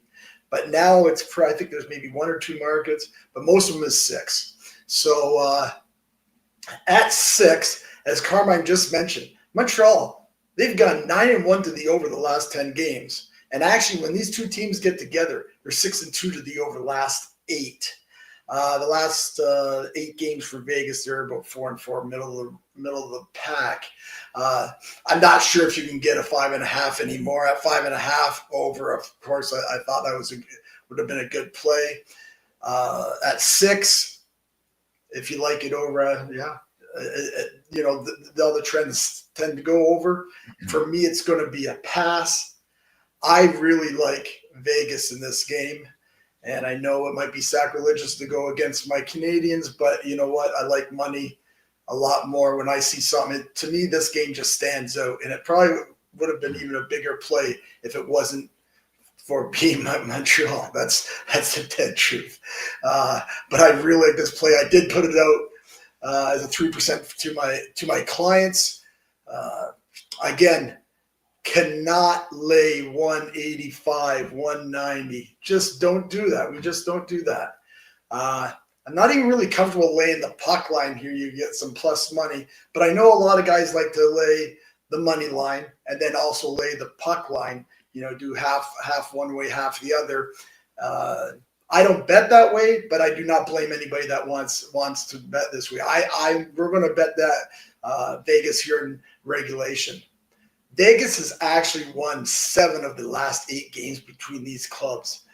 And as we know, Andrew probably watches every game Montreal has played. I bet you I've missed maybe 3 or 4 this year. And Montreal started out like gangbusters. They played great, but now they've been struggling. They've lost.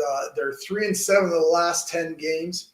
And truthfully, out of those, even the 3 wins, the only game I thought they really, really played well was against the Leafs, but who doesn't beat up the Leafs these days? So, that was an easy win.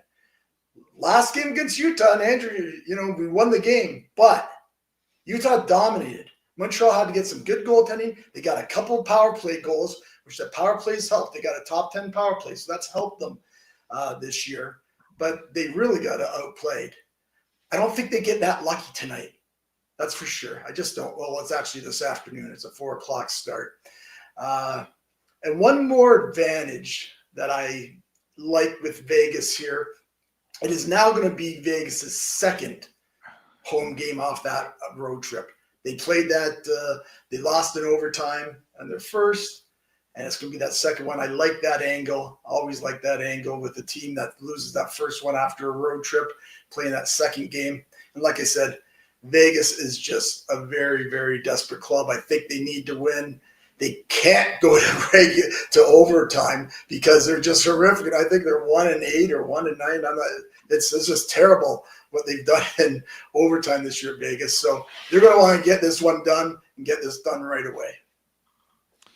Yeah, Buster, a couple of points. I agree with you. The puck line is probably not the way to go here with Vegas. They're 7-16 this year on the puck line, whether they're -1.5 or if they're a dog getting +1.5, they're still 7-16 overall. So we shall see. The interesting stat when we talk about over-unders, and guys love betting overs.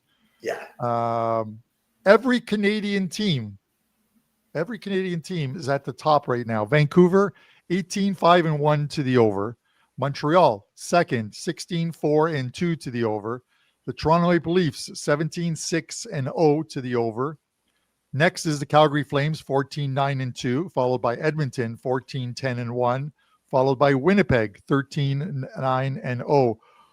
The top 6 spots are occupied by Canadian teams, and I'm not sure if that's because some of them stink and they're just allowing a lot of goals. Yeah. Are they scoring or getting scored on? Yes, exactly. That's the thing you have to look at. Are they scoring or getting scored on? So it's pretty interesting there. Buster, what do you got to promote? Well, I know, Carmine, one thing for sure. There's a couple of those teams there that are supposed to be up for the Stanley Cup that have shit goaltending and really shit defense. So you guys can guess which 2 Canadian teams I'm talking about there. But yeah, we today, Carmine, we have 4% NHL total best bet. Talking about totals, total best bet up at the site. Number 1 lifetime at WagerTalk in 4% best bet NHL totals. So you want to go over and grab that. And I know Andrew has talked about it today. That great package that the powers of be have at WagerTalk for the Thanksgiving Day. 7 days, any capper at the site. 7 days, all access, $67, includes all 5% plays. Great deal. Lots going on right now. NFL, NHL, college football, the playoffs, college football plays will be starting, college basketball. So that's a great deal. And I believe that deal expires at Sunday at midnight. So head on over to the site, WagerTalk.com, go to Don Buster and grab that those plays and those packages. And thanks a lot for having me on, Carmine. I know you guys are in a hurry, and have a good one. Man. Best of luck with all your plays, everyone. Safe travels, Buster. Cheers. All right, Andrew, I'm seeing Nebraska No says JP Weiser, official whiskey of the Red Wings. They had a tasting booth on the concourse the other week. Johnny Detroit, he's got to get those season tickets back, man, somehow. Wings, I know. They're being competitive. Come on, man. Because he'll save money not having to worry about buying Detroit Lions playoff tickets. Because, yes, I'm taking a shot at them. I'm sorry. Andrew, we still have to discuss Pittsburgh Columbus, the pod play, same game parlay, and the 6 and 60.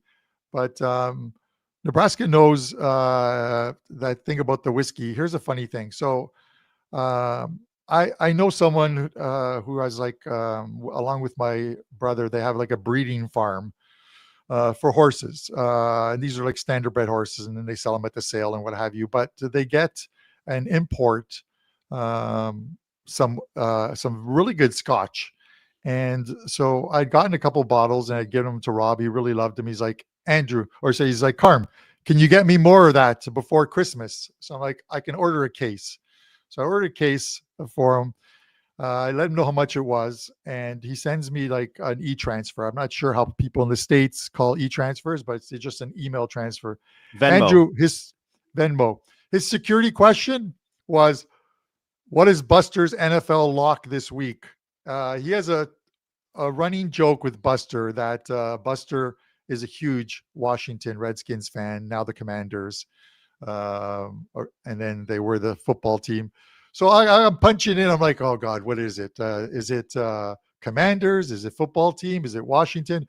I got the question wrong the answer wrong the first 2 times, and the third time it locks you out. So thankfully I got it right on the third attempt and accepted the money to pay for that scotch. So Rob, if you're watching, if Buster's watching, he now knows what the passwords are, or his good friend Rob Braley. I prefer the people that don't have the passwords. I prefer the people that don't have passwords and they're just registered for it to automatically go in the account. Then you don't have to worry about it. Carm, the one bad thing about that is you can accidentally send the wrong person the money, and if they have automatic deposit, you're screwed. But it gives you a warning saying this person has automatic deposit. Make sure you're trying to send them that money. Just want to mention again, guys, we both have 5% plays, Carmine and myself. WagerTalk.com. You don't even have to go to our pages. You can go to the front page, WagerTalk.com. You can find Carm. You can find myself. I kind of love that I found out, Carm, on the show that you had a 5%, and I don't think you knew I had one either. So you got to love that. 15 games. We both found one that we really like. Both of us with a 5% play. But again, anybody interested in buying our plays, 7 days, all sports, $67, WT.buzz/AM for me, /CB for Carm. 5% play, Carm, $35. 1 week of all sports, $67. So it's a great deal. And also right now, we've got some Black Friday deals going on right now. Regular price for the 3-day flex is $69 today, only $39. 7-day regular price, $99 today, only $69. Regular price for 30 days of flex, $299 for today, only $199. It's a great day for savings. 5% plays, man. Let's cash them. No pressure for us. No pressure. We're going to have more plays than just one for today, right? So to me, I would much rather people buy a day pass or a week pass than just that one play. But let's cash these tickets, man. Yeah, I've got a college football play going. I'll have which goes at noon. Obviously, the hockey, I'll have a couple of hockey plays loaded after the show for the late card, and then all NFL and college football for tomorrow and Sunday, along with soccer and some hockey. So a ton of action for me. Andrew, Columbus Blue Jackets, -139 here against the Pittsburgh Penguins, +114. Total sits here at 6.5. I'm kind of leaning to the over here. Columbus comes off that tough game against the Leafs. That was a defensive struggle. Jack Greaves played it extremely well. Probably did not deserve to lose that game for Columbus. And now they get Pittsburgh, who can play an open game, have been a little higher score in some instances. And if Los Kid was in the chat right now, he'd probably be saying, "Oh yeah, here goes Carmine's going to fade the Pittsburgh Penguins again." I'm not going to fade them, but I'm not going to take them either. Let's go over in this one, 6.5. Let's see some goals. Where are you going with this one? Carm, this is your prototypical Andrew team total spot. I like Columbus here, the team total over 3.5, despite some injuries there for them. This to me is just a good spot here. We've seen some regression overall from this Pittsburgh Penguins team. They've started to turn into more the team that we know them to be. And ultimately, just looking at some numbers here for the advanced stats, this is a Columbus team that I just have more faith in overall. And where's the number here for the team total? Plus 120, Carm. I think it's very intriguing. So I'm interested in it. These are the type of games that Pittsburgh was winning at the start of the season, and now their defensive numbers are starting to really show. They give up so many chances 5-on-5. They spend a lot of time in their defensive zone. And Carm, they haven't really looked the same since they went to Europe, man. Did those guys have too many brews over there or what? A good question. I don't know. What do they have in Sweden? IKEA stores. Those meatballs are really good, and they've got some pretty good. They've got some what was it? Like some pretty good beers as well too. But they definitely have some good-looking women that can swing golf clubs. They can swing clubs too. I just asked Tiger Woods. His former wife was Swedish, wasn't she? The one that took a 9-iron to his head, but hey, yeah, she fared out. About him. Yeah, she came out well. Yeah, exactly. But Andrew, I don't. These team totals. You look at them, and I know you were talking about them, so I want to bring up the stat. I won't be able to put it up on the screen, but when we talk about teams like the Bruins were doing very good early on in the season with team totals.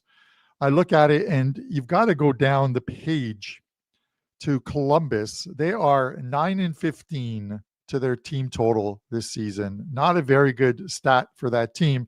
The Penguins are 13-9 to their team total, which is interesting. I'm looking at the road splits: 6-5, 6-5 for Pittsburgh. Their team total on the road, if you're looking at that one. So there's not much there. And then Columbus 3-7 to the team total at home. Those numbers really don't feel or look great when, I just said, I'm going to take the over in this game, but I'm just going to take it in this game. I just think that Columbus is going to relish some more open ice in front of their fans. Last year, they were a money-making team with home overs. I don't want to give any of that money back, but I'll try and accumulate a little bit more in this one. Carm, I just think that we're going to keep seeing goals in Columbus games, even despite some of their injuries. And I know if people would say to me, "Hey, look, Andrew, they only scored 1 against the Capitals." Hey, look, they only scored 1 against the Leafs. Perfect. This is the spot to get back on track against a Pittsburgh team. Yeah. Would you say that they were relying on goaltending a bit, this Pittsburgh team? Like Artur Shilovs and Tristan Jarry? Overall, everybody that was suiting up for this team, their defensive numbers weren't matching the total goals happening in those games. Yeah. Like they were allowing so many chances in the start of the season. And I was like, how the hell did the Pittsburgh Penguins win that game? Like I would check the box score or I check the advanced metrics. And I'm like, I don't really believe that, and I think this is going to be a Blue Jackets team. Let's be honest too, Carm. And I can admit, I'm happy I hit the pick. I had a 4% play on Toronto against Columbus. Toronto finally got a win. Carm, they didn't deserve that victory. Like they were heavily outshot again. They were outchanced. Joseph Walls stood on his head. He played very well. So Columbus, despite scoring just 1 goal against the Leafs, they should feel pretty good about their offense right now. Yeah, no, they should. Maybe they can find the same offense that they had when they went to Pittsburgh back in October. They played October 25th, and that game was 4-4 in overtime, and Columbus won it in OT. So 9 goals scored between these two teams. And listen, I know I've been hard on Pittsburgh but I still, nothing has changed as far as my opinion. Sidney Crosby has held this team together. He has had a very good start to the season. Their power play, Pittsburgh's power play has been phenomenal. I think Pittsburgh is number one. I think Pittsburgh has the number one power play. Correct me if I'm wrong, Andrew. I don't have the stat up or any of the guys, but I'm pretty sure Pittsburgh has the number one power play, because when they played the Sabres, I thought that it was mentioned that Pitt had the number one power play and the Sabres had the number one penalty killing. You search it up for you, Carm, right here. Yes, number one power play against the 27th ranked penalty kill for Columbus. So hopefully we can get some goals there. Power play for Columbus isn't that great, but Columbus is third ranked in shots on goal per game. So that's kind of interesting. And you know what? That's they are 24th in the league in goals per game, but they are third in the league in shots on goal per game. So that kind of tells me that Columbus has already been in overs, Carm, and they might start getting in more overs because they're still getting a lot of shots. Yeah. I may look after once our show is done, I may look at some Sidney Crosby point props. I hope I don't mush the guy, but if they get some power plays and the number one power play, and the Sid's on there, he's on the number one power play, and he doesn't even have to be on the power play to get points, but the power play points are always plus money. So those are the ones I like. You know what I mean? Over half a point, you're getting plus 130 sometimes. So I would go sort of that route. Andrew, we're going to split this up. So I'm going to do the pod first, then give myself a break while you do the same game parlay. And then when I have my breath back, we'll end it with the 6 and 60 and a couple of promos. So with that said, guys, we got to get this pod back on track. Like I think it's 3 straight losses. We're at like 6,100 from the original starting bankroll of 5,000. We were up like 1,100. We've given some back, but let's go to the tried, tested, and true over in the Vancouver Canucks game. Andrew, I am taking Vancouver over 6.5, minus 114. The Canucks are 18-5-1 to the over overall, which is one of the best marks, and 9-3-1 on the road. That's Andrew. You can't ignore those numbers. Those are numbers that when you see them, you have to play them until there's regression in. They're playing the San Jose Sharks, who come off a shutout loss in Colorado, and at home, San Jose has been playing extremely well. Look it up. I think they're 7-1-1 their last 9 games. The Sharks on home ice playing extremely well, scoring some goals, probably averaging about 3 goals per game. I'm going over here, over 6.5, minus 114. Let's get this bankroll going in the right direction. Carm, that to me is it. That is like, if it ain't broke, don't fix it bet. Like that is to me, like there's so many times during a season where there's a trend going on and I don't get involved. And I texted you and Prez and I said, hey, look, guys, I hope you guys are cashing tickets on this over trend because I haven't quite a bit yet. But you know what? It's never too late to join a party. You know, sometimes if you can't make it to the party on time, it's still worth to show up. Yesterday, Carm, I was stuck in traffic, and you know I play basketball every Thursday night. I have played for the last 15 years of my life. I showed up 35 minutes late. Guess what? I still had a blast. I got a good workout, a good sweat. I still had a really fun time. You can tell I was so mad being stuck in traffic for 30 minutes. I still showed up and played. That's how I feel with this Vancouver Canucks over trend. I haven't been there before. I haven't cashed many tickets with it, but it's not too late to make money with this over trend because I don't see the defense getting any better for this Vancouver team anytime soon. It's just not. It's they give up so many chances, man. It's just not good from them. Yeah. No, it was a different scenario for me, but you got stuck in traffic. No traffic for me yesterday. I wasn't a designated driver yesterday, so there you go.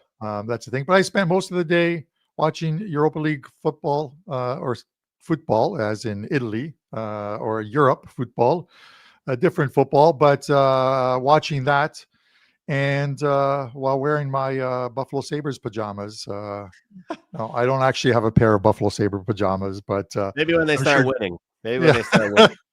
Yeah. So I'll never have a pair of is what you're saying.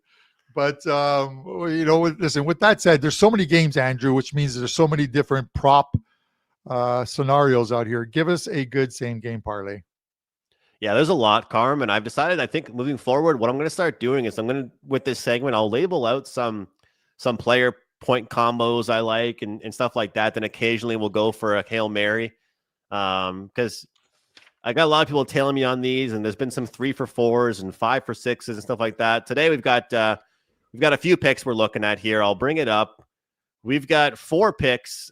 Shane Gostisbehere over 1.5 shots on goal. Winnipeg gives up a ton of shots against defensemen. Nikolai Ehlers is starting to pick up steam for the Carolina Hurricanes. It's a good matchup for him against Winnipeg.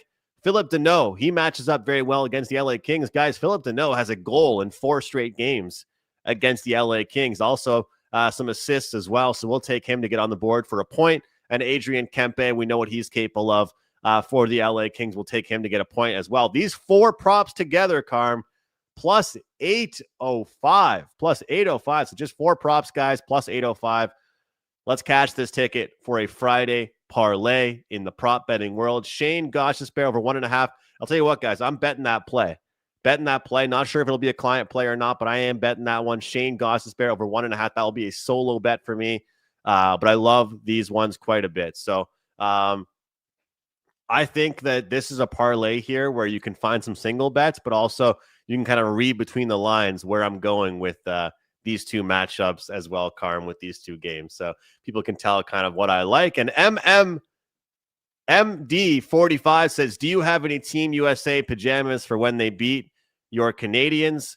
Well, I'll tell you what, I feel like USA hasn't beaten Team Canada since I've been alive, and I'm 28 years old. So maybe I'll buy some Team USA pajamas when they actually beat us, Carm. We'll see if it ever happens. Yeah, that's not happening. It's kind of like the Sabres. It's not happening. But listen, yeah, it is pretty funny. But Andrew, the 6 and 60.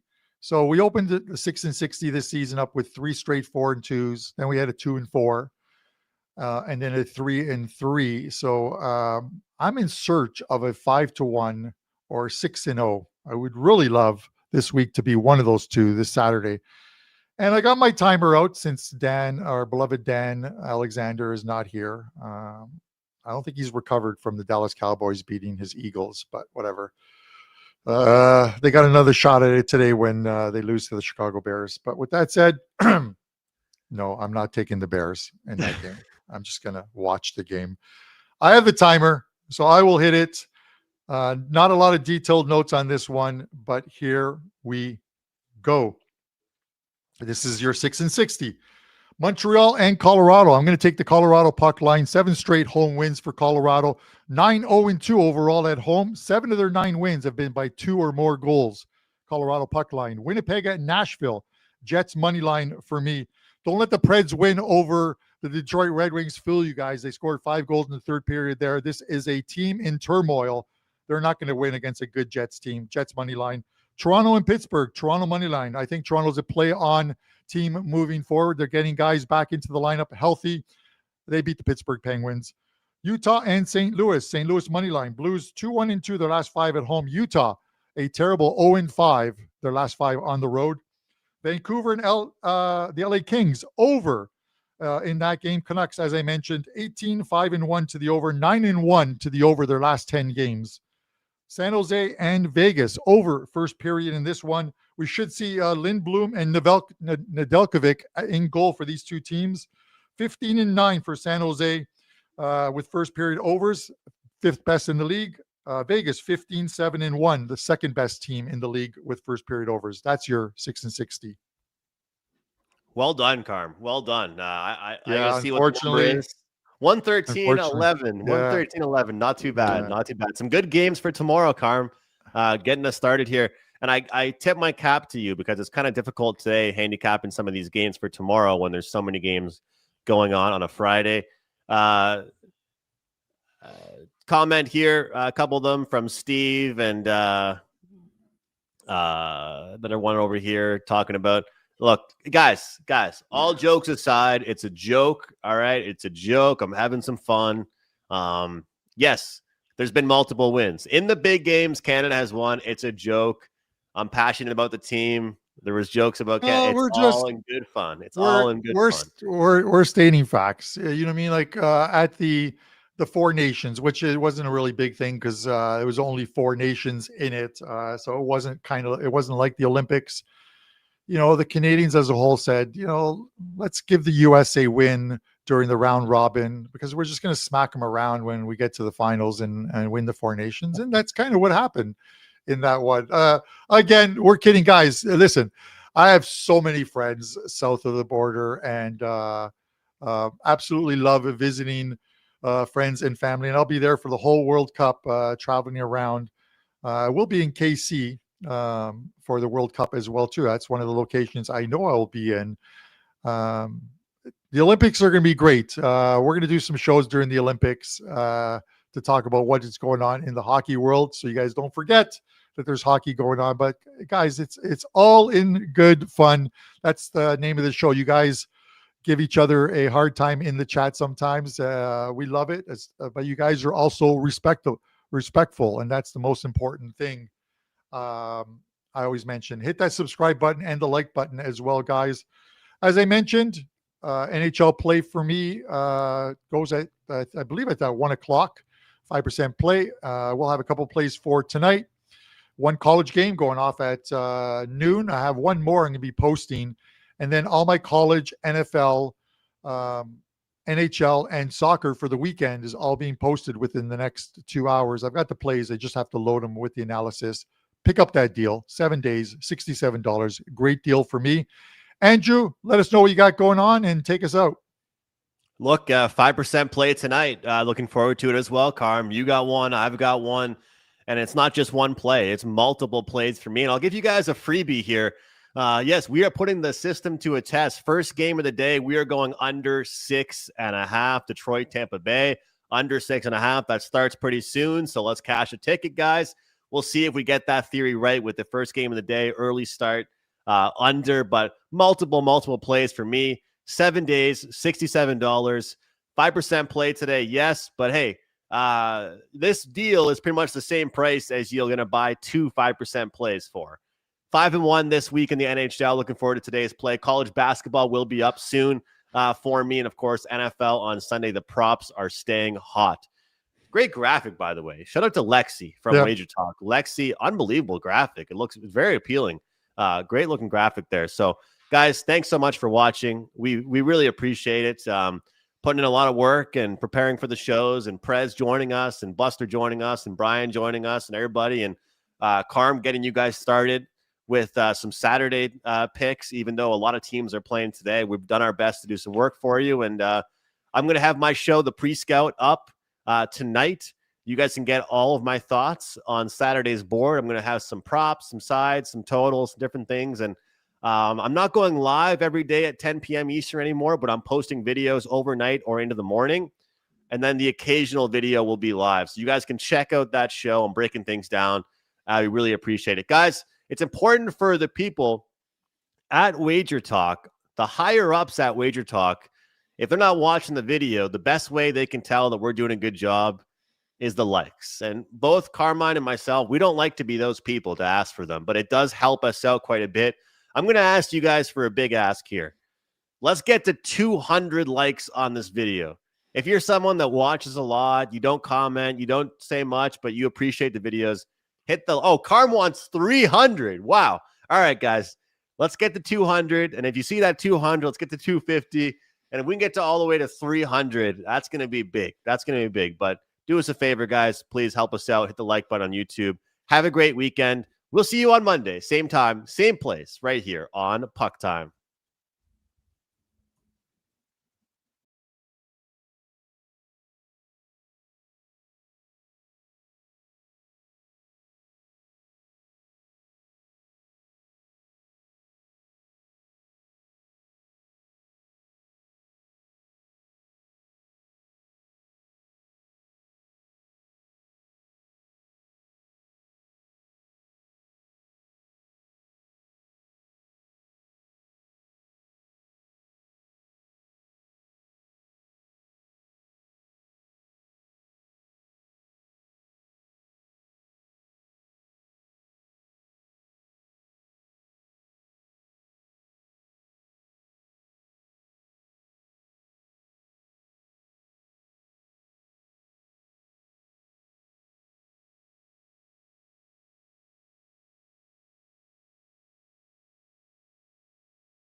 gold standard of sports betting shows where we talk the talk. Football Friday, I'm on the road. Dana's on the road, but we got you covered. We're wrapping up a big Thanksgiving week. Monster show. Gianni The Greek is going to kick things off with the Steam Report. Marco's going to break down Bills, Steelers, and Vanderbilt, Tennessee. He's going to give us, he normally does a wing sauce of the week. I'm hoping he brings us a Thanksgiving meal or side dish of the week. And Joe Ranieri is going to join us. Teddy's traveling, so Joe Ranieri is going to join us. He's been on fire. That's why we had to have him on the show. He's going to talk LSU, Oklahoma, and Texans versus my Colts. Don't know if we're going to get Dan's pick 5 picks. His Wi-Fi is a little spotty. Mine's a little bit spotty. But let's get it started. Everyone, I hope you had a great Thanksgiving. I have already had my first plate of leftovers, and it just hits a little bit different in the morning. My God, let's do it. Let's bring in Gianni, and let's get the Steam Report. Gianni, happy post-Thanksgiving. How are you, sir? Happy Black Friday. Never better. Hit my 5% on the Green Bay Packers. The over in the Baltimore game let me down. They scored 46 points. They should have scored 66 points in that damn game. But it could cost me the over, but otherwise I'll take it. Going into this big weekend. Got a lot today, tomorrow, Saturday, and Sunday. This is a huge few days of opportunity on that betting board. Again, we're going to find a lot of good plus EV spots. The question is, will they play out the way we think? That's the bottom line. But there's definitely a lot of value on the board, and I'm really excited. Already been firing today. I had 2 plays yesterday, Yanni. I went 1-1. I had a player prop, Lamar Jackson, under 26.5. He lands on 27. Come on, man. Come on. Dude, I had two player props that I sent it quick in the end was Amon St. Brown. Under receiving yards, under receptions. Yeah, I saw that get hit in the multiple accounts like 20 minutes before the game. And I was trying to stay low volume and just sending that extra stuff to the Steam sheet. But I'm like, dude, this is legit. Something's up here. So I bet it. And then like 5 minutes into the game, he gets taken out. That was beautiful. Come on. How did they know that? Give me a break. Maybe we are living in a simulation. Maybe it's all scripted. All right. Steam Report. Where do we want to start? Let's start with football. Let's walk through let me give you an early team total that just came in. I gave out to subscribers 3%. Don't know if you could get down over Iowa, Nebraska, over team total, Iowa. First half, Iowa team total over 10. We'll juice it to minus 120, 125. We'll even go over 10.5 at even or plus money. So over Iowa first half team total, that just came in. Of the early games in the Steam sheet, I know they got Kansas, but they got Kansas at like plus 12.5. I put that in early in the week in the Steam sheet. Of the early games, what else can I give you? Mississippi State was also in that Steam sheet, but that was at plus 8. I think now it's down to like 7. I didn't mess with it. Yeah, that's pretty much it for the early action. And a lot of under money from the public on Mississippi State. That's a high total of 63. Haven't seen Wise Guys steam it over, but I am seeing a ton of under money from the public sticking out in that game. So yeah, that's about to go off in a couple minutes. Some of the later action, one-sided. Let me give you the public money out of the way first. None bigger today than, because I'm mixing up the Saturday games with the Friday games. So for today, we got to go down to who's the busier one-sided. It's tomorrow where they're really the public's heavy, like the Missouri, Ohio States. They're getting a lot of money. Today, I'd have to say the most one-sided, probably Utah State, because it's a wise guy play, sharp money. They faded Boise, so there's a lot of sharps on Utah State. And there's a lot of public money on Indiana. So you have public and even sharps on Utah State, and you have a lot of public money on Indiana. Texas A&M and Texas, that's the big game of Friday. Early steam on Texas. Knocked this number off that key 3. We were even seeing 2s earlier in the week. But Texas A&M money obviously coming in from the public pushed that line back up. So not all that much risk. And that's why you're looking at threes, even money, or 2.5 juice, depending on, what book you're working with. All right. We have a huge day of, basketball, NBA. We have tons of NBA games. Are you seeing anything this early on Black Friday? Yeah, and you're absolutely right. Today is a ton of hoop action. Now, like I said, tomorrow is the big day of like really marquee college football. But let's get the NBA out of the way. Most one-sided.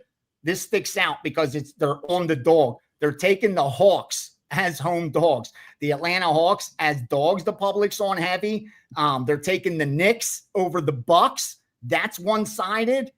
And where else? Because I know you guys like to know what the public's on. And the Lakers. Those three are the most one-sided that I see. Sharp money. I saw Orlando. Orlando got bet from +5 all the way down to +4 was the last bets I saw on Orlando. New York. So you have the public and the sharps on the Knicks. Sharps laid 7, 7.5, and 8. Public's now laying the 8.5s and 9s. They took Charlotte. Wise guys took the 3.5s and the 3s out on the Charlotte side. And what else? I know there was one more. Yeah, the Memphis over the Clippers. They took 7 and 7.5s, even 6.5s out on the Clippers. So that's some of the NBA action. College basketball, huge slate there also. Some of the sharper stuff, Oklahoma against Marquette. That's a big game.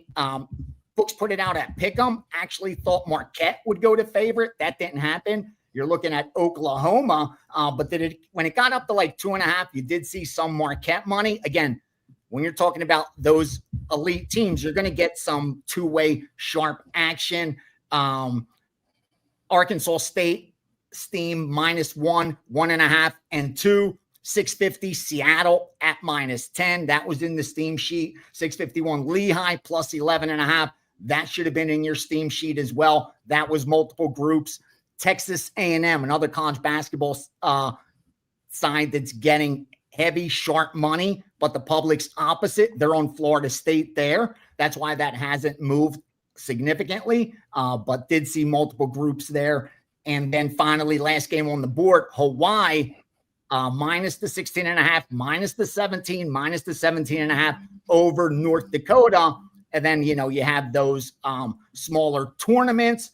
And what I'm seeing there, let me see. South Florida was the sharp side, and that's going opposite the public. That's on Colorado State. But South Florida got hit as a dog of +1, -1, -2, -2.5. Now the 3 is juiced on South Florida. And where was it? Oh, Stanford over St. Louis, +4, +3.5, +3. They took those numbers out quickly. And then Santa Clara, public and sharps on Santa Clara over Minnesota. That's why the sharp books are up to 6 on the Santa Clara side. So some of the sharp action early. Again, it's only 9 a.m. here on the West Coast. So a lot should be coming over the next few hours. Yanni, we got some okay, let's do a question. Bears, Eagles, anything about that? And then I want to ask you how the sharps attack some of these big games like the Ohio State Michigan game. We know the public's going to be all over it, but wondering if the sharps have any say in a big game like that. NFL game. Oh, not surprising. Not one-sided action. The only thing that sticks out is the over. Public's betting this game over. Books are definitely going to need the under there. I don't see enough sharp money on the under to offset that. I think they're done going under 44.5 and 44. So a ton of over money from the public. Good two-way action. In fact, I think when this game kicks off, the books will probably end up needing Philadelphia to cover the spread. The negative side of that is Philadelphia is going to be tied into a lot of teasers and money line parlays. So it's a double-edged sword for the books because on the spread, I'm seeing more Chicago money. You're able to get Chicago catching a touchdown. They're an 8-3 team. I mean, that's the bottom line. The problem with Chicago is their strength of schedule. They just haven't played anybody. They've had a weak strength of schedule. And the data just doesn't support an 8-3 team. That's the problem. Where with Philadelphia, they've had a respectable strength of schedule. They're, in the top 10, let's say, offensive, defensive categories that matter. And you just don't have that for Chicago. That's why an 8-3 team's given a touchdown to another 8-3 team. Because power rating wise, Philadelphia is way ahead of Chicago.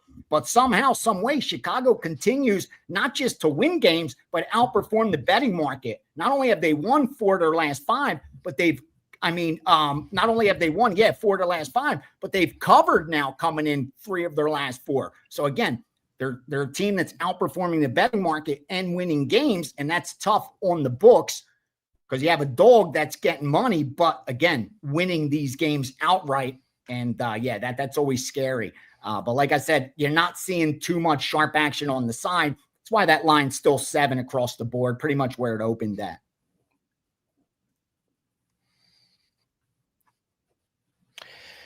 Yeah, let's talk big game. You got this Ohio State Michigan game. I mean, obviously for the alum, couldn't be bigger. For the teams, couldn't be bigger.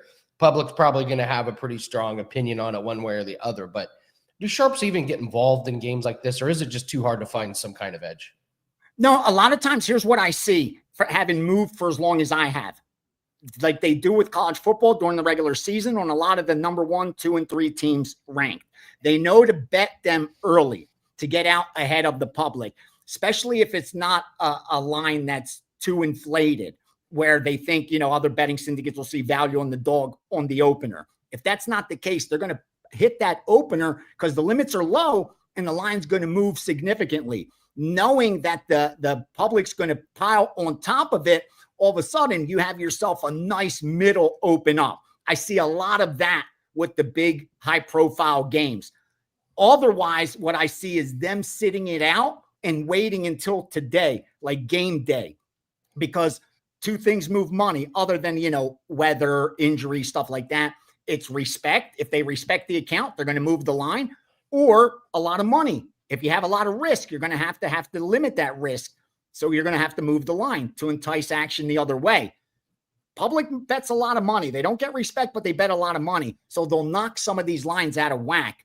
And that's when you'll see the wise guys come in and scoop up that value. If they push some of these games a lot higher than they should be, then they'll come in and take it. That's how they usually attack the more high-profile marquee matchups that the public volume is heaviest on. Gotcha. Let's wrap it up with NFL. Seeing anything big? I was gonna pick my Colts in the mega contest, and then I see this news that Daniel Jones literally has a broken fibula that he's quote playing through. So and the line's still 3.5. Like That's crazy. No takers on the dog there. Some of the sharper stuff. Well, obviously Green Bay's off the board. Atlanta 471. I know a lot talk about Atlanta, but keep your eye on that Atlanta line. Why aren't they at 3 yet against the Jets? It's all one-sided. I'll tell you why. Because every time a 3 popped up, there was a wise guy there to take it. So obviously at +3, they like the Jets. Tampa Bay, wise guys and public are on Tampa Bay against Arizona. Why isn't this line higher? You're looking at 3 even money. So now I got to play juice to get the 3 on Arizona. That doesn't make sense to me. And then finally, Cleveland. They bet Cleveland every week. No surprise. I'm on Cleveland also, but I'm on Cleveland at +7. It's now 4.5. I placed a great bet. I don't know what Cleveland's going to do. My job's done. Now we got to see what Cleveland's going to go out there and do. That's some of the sharper stuff. The more one-sided public, they're on Tampa Bay, like I said. They're on Seattle. They're not afraid to lay the double digits with Seattle. They think it's a gift against Minnesota. That's why that's up to 12. And they're betting the Chargers, too. They're not afraid to lay the 9.5, 10, especially against Vegas. Let's face it. Vegas is the worst team on my power ratings. There's nobody that the Raiders should be favored over on a neutral field. And yet they were made favorites over Cleveland last week. And every wise guy on the planet had a Raiders ticket in their pocket. And we saw how that turned out for them. So we'll see if they take the Raiders on Sunday, if this line keeps climbing. But so far, it's just been nothing but the public on the favorite. Listen, I'm not one to knock the wise guys, but putting your hard-earned money on the Raiders is a very difficult, dangerous thing Yeah. to do these days. Hasn't been profitable. No. Obviously, you want to get the best value, and a lot of times the bad teams give the most value. But yikes, they're pretty rough here. So, all right, Yanni, getting us ready for a big weekend. I know you got a bunch of things up. What do you have up for clients today? Dude, today it's the Steam sheet's up. That's already got like 5 college football games, handful of college basketball games, all the stuff that goes in there made my life so much easier, able to keep it very low volume and just focus on the strongest stuff. For premium members, handicappers, you need that Steam sheet. My Friday college football package is up, loaded with just 4%. Saturday's up, loaded with just 4%. Same thing with Sunday NFL, ready for a huge couple days. If something pops its head out that warrants a 5, we'll fire again, like Green Bay did for us yesterday. Otherwise, these 4s have been money. Let's just keep making it. Best of luck to all. All right. Thank you very much, Yanni. Appreciate you getting us ready for a big weekend. Thank you so much, guys, for joining us on Black Friday. Hope you had a great. I hope everyone stuffed their faces. That's what I hope. I hope you had got along with your families and all that stuff. I hope you guys stuffed your faces. We got a lot of things going up at WagerTalk. We're still running that 7 days for $67. Absolutely fantastic deal. I have a player prop that is up in the NFL game if you want to jump on board that. Really, it's a big night in NBA and NHL. We've got an NBA prop pack that is up. And we got a bonus NHL play included with that one. 4 plays in there. Last time we did this was Wednesday. Went 4-1. So big night. So invest with us on Black Friday. It's a great slate of NBA and NHL games. We will be recording the NFL props video here a little bit later. That's going to get you ready for Sunday. And a little birdie told me we may have another 5% in the props market as I'm looking over some of these lines. I'll get with my team and we'll figure that one out. So, all right, let's bring on Marco. Let's bring on Marco and find out his take on some of these games. I know Marco's got to – it's just like state law. Marco has to break down his Steelers. And we're going to talk Vanderbilt in Tennessee. He's going to give us our sauce of the week. So, Marco, happy post-Thanksgiving. How are you? Good. Looking forward to a big weekend of action. Thanksgiving, it's nonstop from Thursday to Monday with college football, NFL, and hockey and basketball. It's a busy time. I flew yesterday, and so I take off right as the Lions game is kicking off, and then I land, and I have a Montreal St. Brown on my fantasy team, and I land and turn on my phone. I'm like, why does he not have any stats? Oh, well, I was in the air. This is an ankle guy. The first, no stats. Wonderful. And then all your Lions tickets were dead on arrival after that. So let's talk about this Bills Steelers. You obviously know your Steelers better than anybody. 2 teams with a lot of questions here. I saw that if Buffalo wins this game, the Cincinnati Bengals are within 2 games of the division because Baltimore and Pittsburgh can't get their act together, which is just wild. So what do you make about this Bills-Steelers game? Fascinating one. Yeah, I'm going to lock in on the team total in this one because I've gone back and forth as far as, the game itself goes and what we're going to get. You are going to have Aaron Rodgers back at quarterback this week. Whether that's good or bad, that's to be determined. Aaron's last game and a half that he played was not good, okay, before he left that Cincinnati game 2 weeks ago. And, of course, Mason Rudolph started for the Steelers last week in Chicago. And I thought Mason would perform better, but didn't get the job done, had a costly turnover, and they came up short. But the reason I'm focusing in on the team total is I've been making money with these team totals, and it's something that I've zeroed in on, and it's really a simple process for me.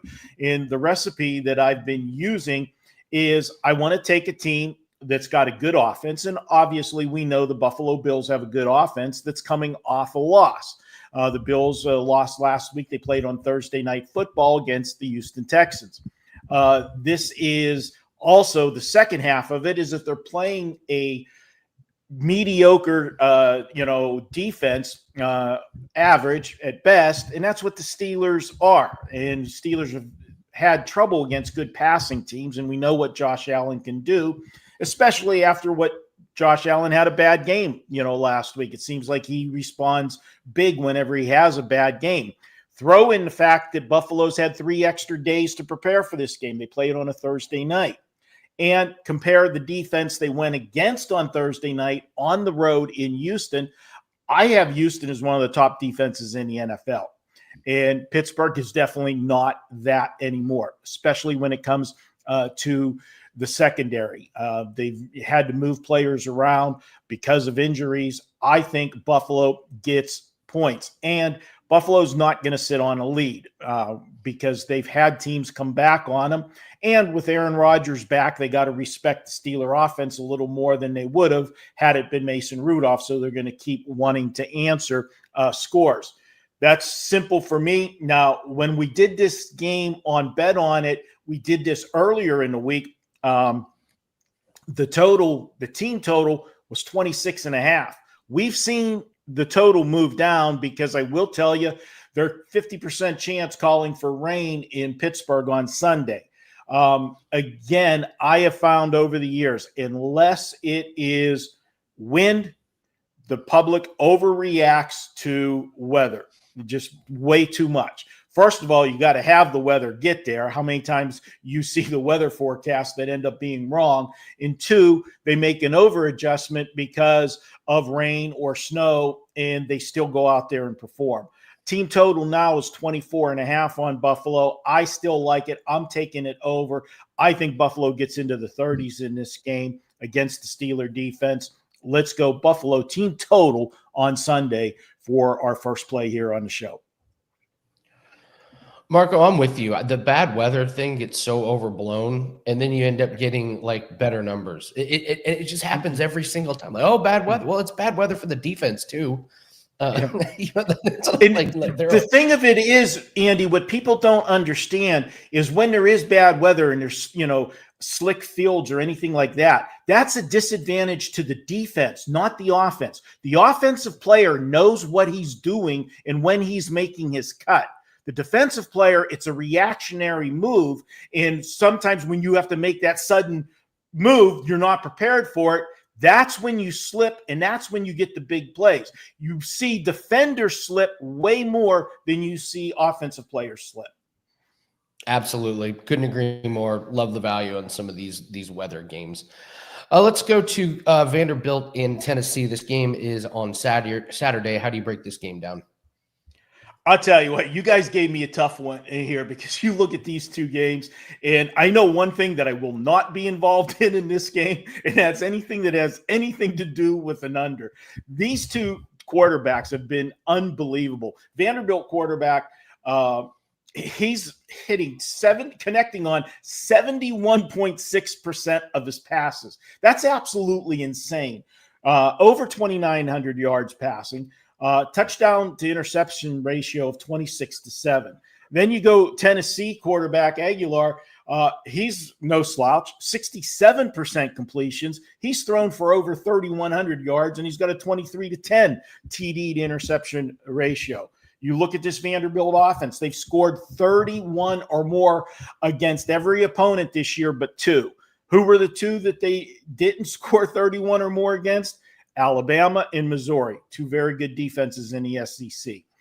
Tennessee, same thing. They've scored 31 or more against every SEC opponent except 2. Who were there 2? Alabama and Oklahoma. Oklahoma, good defensive team. That's not what you have here. To me, I look at this game, and it's going to come down to, what team has the ball last. It's a rivalry game, and surprisingly, when you think of a rivalry game and you think one team's named Tennessee and one team's named Vanderbilt, you would think Tennessee would have the upper hand. But the last 9 meetings, Vanderbilt's actually 6-3 against the spread against Tennessee. This is, like I always like to refer to, a big brother versus a little brother game. Tennessee, obviously the bigger name. Vanderbilt gets up for these games. I got to take a side here. Both teams are going to go up and down the field. It might be who has the ball last, Andy, that wins this one. That means I got to take any points available, and I'm going to go ahead and go with Vanderbilt. And last 3 games, Vanderbilt, they've scored 31, 45, and 45 against Texas Auburn, and Kentucky. And they've thrown for 365, 377, and 539. Give me Vanderbilt plus the points. Wow. It's a huge number of passes. I wasn't aware they were throwing the ball that much. 500 yards is incredible. Incredible. All right, Marco. Normally you do your wing sauce. Are you doing wing sauce or Thanksgiving dish? Well, you know what? I was back and forth last night, but after the performance I saw in the Baltimore-Cincinnati game, I had to go with Joe Burrow today. I got to give him some props. Think about this. He hasn't played since week 2, okay? He rushes back to play on Thanksgiving night for a 3-8 team. He's playing with a metal plate in his shoe. He's missing one of his key weapons in T. Higgins. And as I said, a 3-8 football team that, let's be honest, is out of the playoff race. But yeah, mathematically, because the AFC North is so bad, still in it. And then asked, he goes into that game without playing since week 2. You got to expect him to be rusty. No, they don't protect him. He throws the ball 46 times in that game. 261 yards, 2 touchdowns, no interceptions, converts on a quarterback sneak where, do you know how hard it is when everybody's pushing behind you and you're going off your foot, planting your foot to push forward against a POW, and you're playing with your injury was turf toe? That takes guts. He's the epitome of a leader. I can't really say the same for the quarterback that was on the other team last night, Mr. Lamar Jackson. So for me, in honor of Joe Burrow, your sauce of the week, Joe, is honey habanero. Why? Because just like Joe, it's sweet and it brings the heat. Oh, I love it. Oh, honey habanero and Joe Burrow. That was wild, man. Like, he was scrambling. There were times. These guys, he's incredible. He's incredible. I don't know. 3-8 football team. 3-8 football team. You rush back to play. Come on. That's a man that loves his team. Yeah, that's a man that loves his teammates, because he probably ain't doing it for the Bengals organization and owners as a whole. Did you hear what he said when they asked him why, he rushed back? He said, "We get paid a lot of money to play a kid's game. I wanted to be out there with my guys." Come on. All right. He got a lot of fans now. They get the win, and now, like I said, they're a Buffalo Bills win away from being in the division hunt. Absolutely incredible stuff. All right, Marco, tell everyone what you have up for clients at WagerTalk on Black Friday. Well, you've talked about it already. The deal of the year right now is the 7-day package. We know how popular the Weekend Warrior is for $49. If you've been buying the Weekend Warrior, you've got to buy the $67 7-day package. Weekend Warrior gets you Saturday and Sunday, all the football, college and pro, and then if there's a Monday night play, you get it. But with this, you're getting 7 days for $67 from your favorite capper. And guys, that's good on anybody. It includes 5% plays. Now it's time for me to toot my own horn. Yeah, I'll have a 5% play going this weekend, but I've got a 4% going today in college football. Guys, this season, when I've released a 4 or 5% play in college football, 19-6 on the season. We got one today, going to have a 5% this weekend. Jump on board. And those 5% plays are 38-16 since February of 2024. Best deal going last 30 days at WagerTalk. We're number 1 in money won. That's all sports combined. Jump on board and enjoy a weekend full of action with your favorite handicapper at WagerTalk. Yeah, Marco, you don't release too many of those plays. When they do, it's time to fire away. So definitely quality over quantity with that. Marco D'Angelo, happy holiday. Have a big weekend, man. Thank you so much for joining us. Always giving good breakdowns and giving us his wing sauce of the week. And God, honey habanero sounds good right now.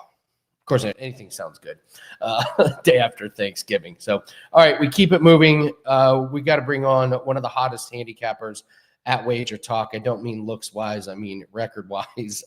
Joe Ranieri has just been lighting up the scoreboard. Joe, every time I go on there, you're popping up all over the place. So we got to talk a little college football. We got to talk a little NFL.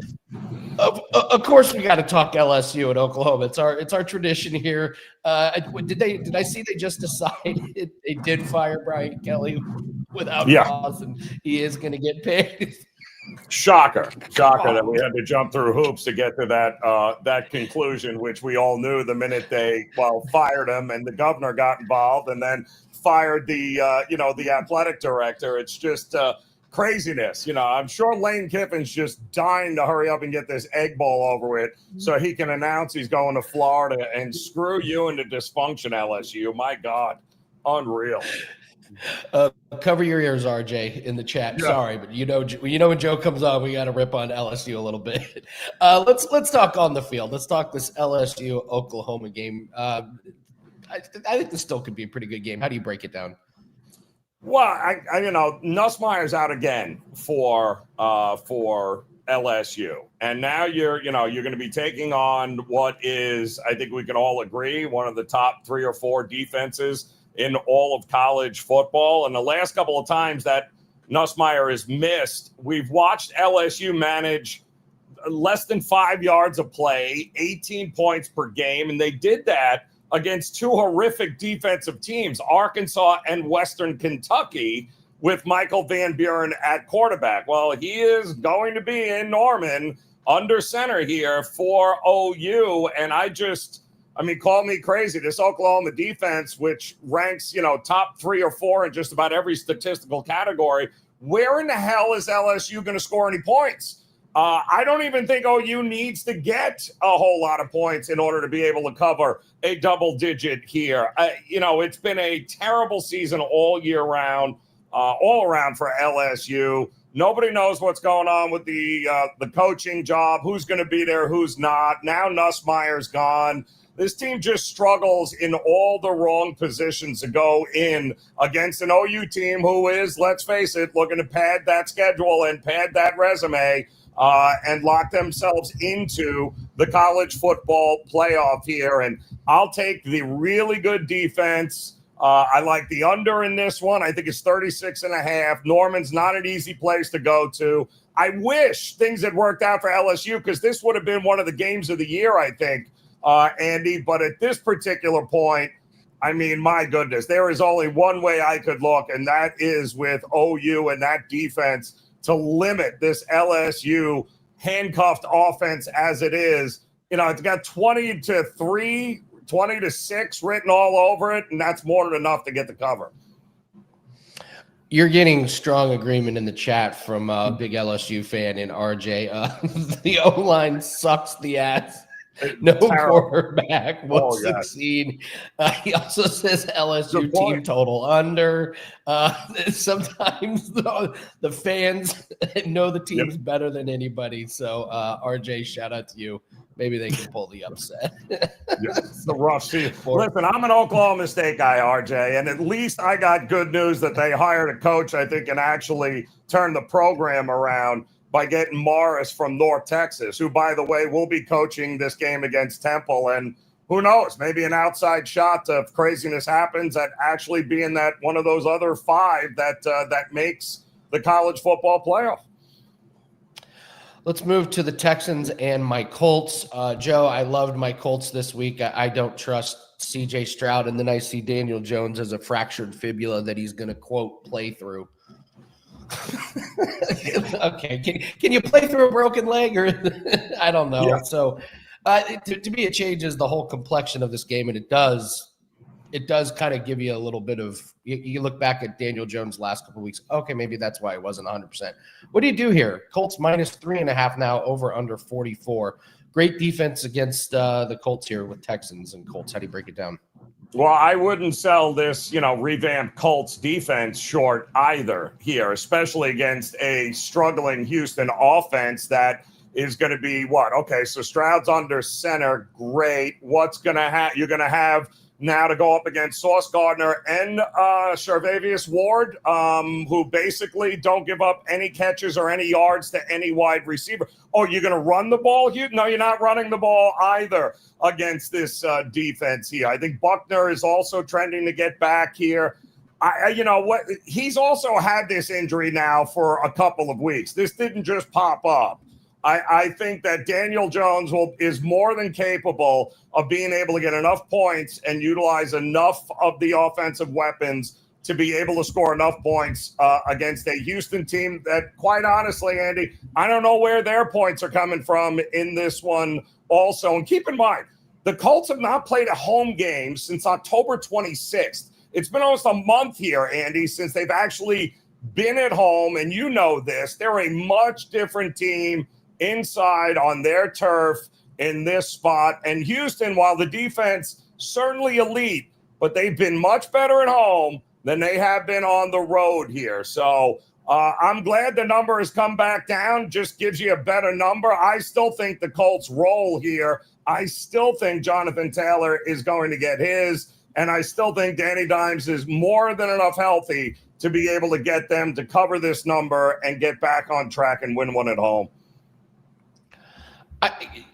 Can I just, as a Colts fan, this says a lot. When I heard that CJ Stroud was probably going to play, my very first thing was I was a little bit relieved.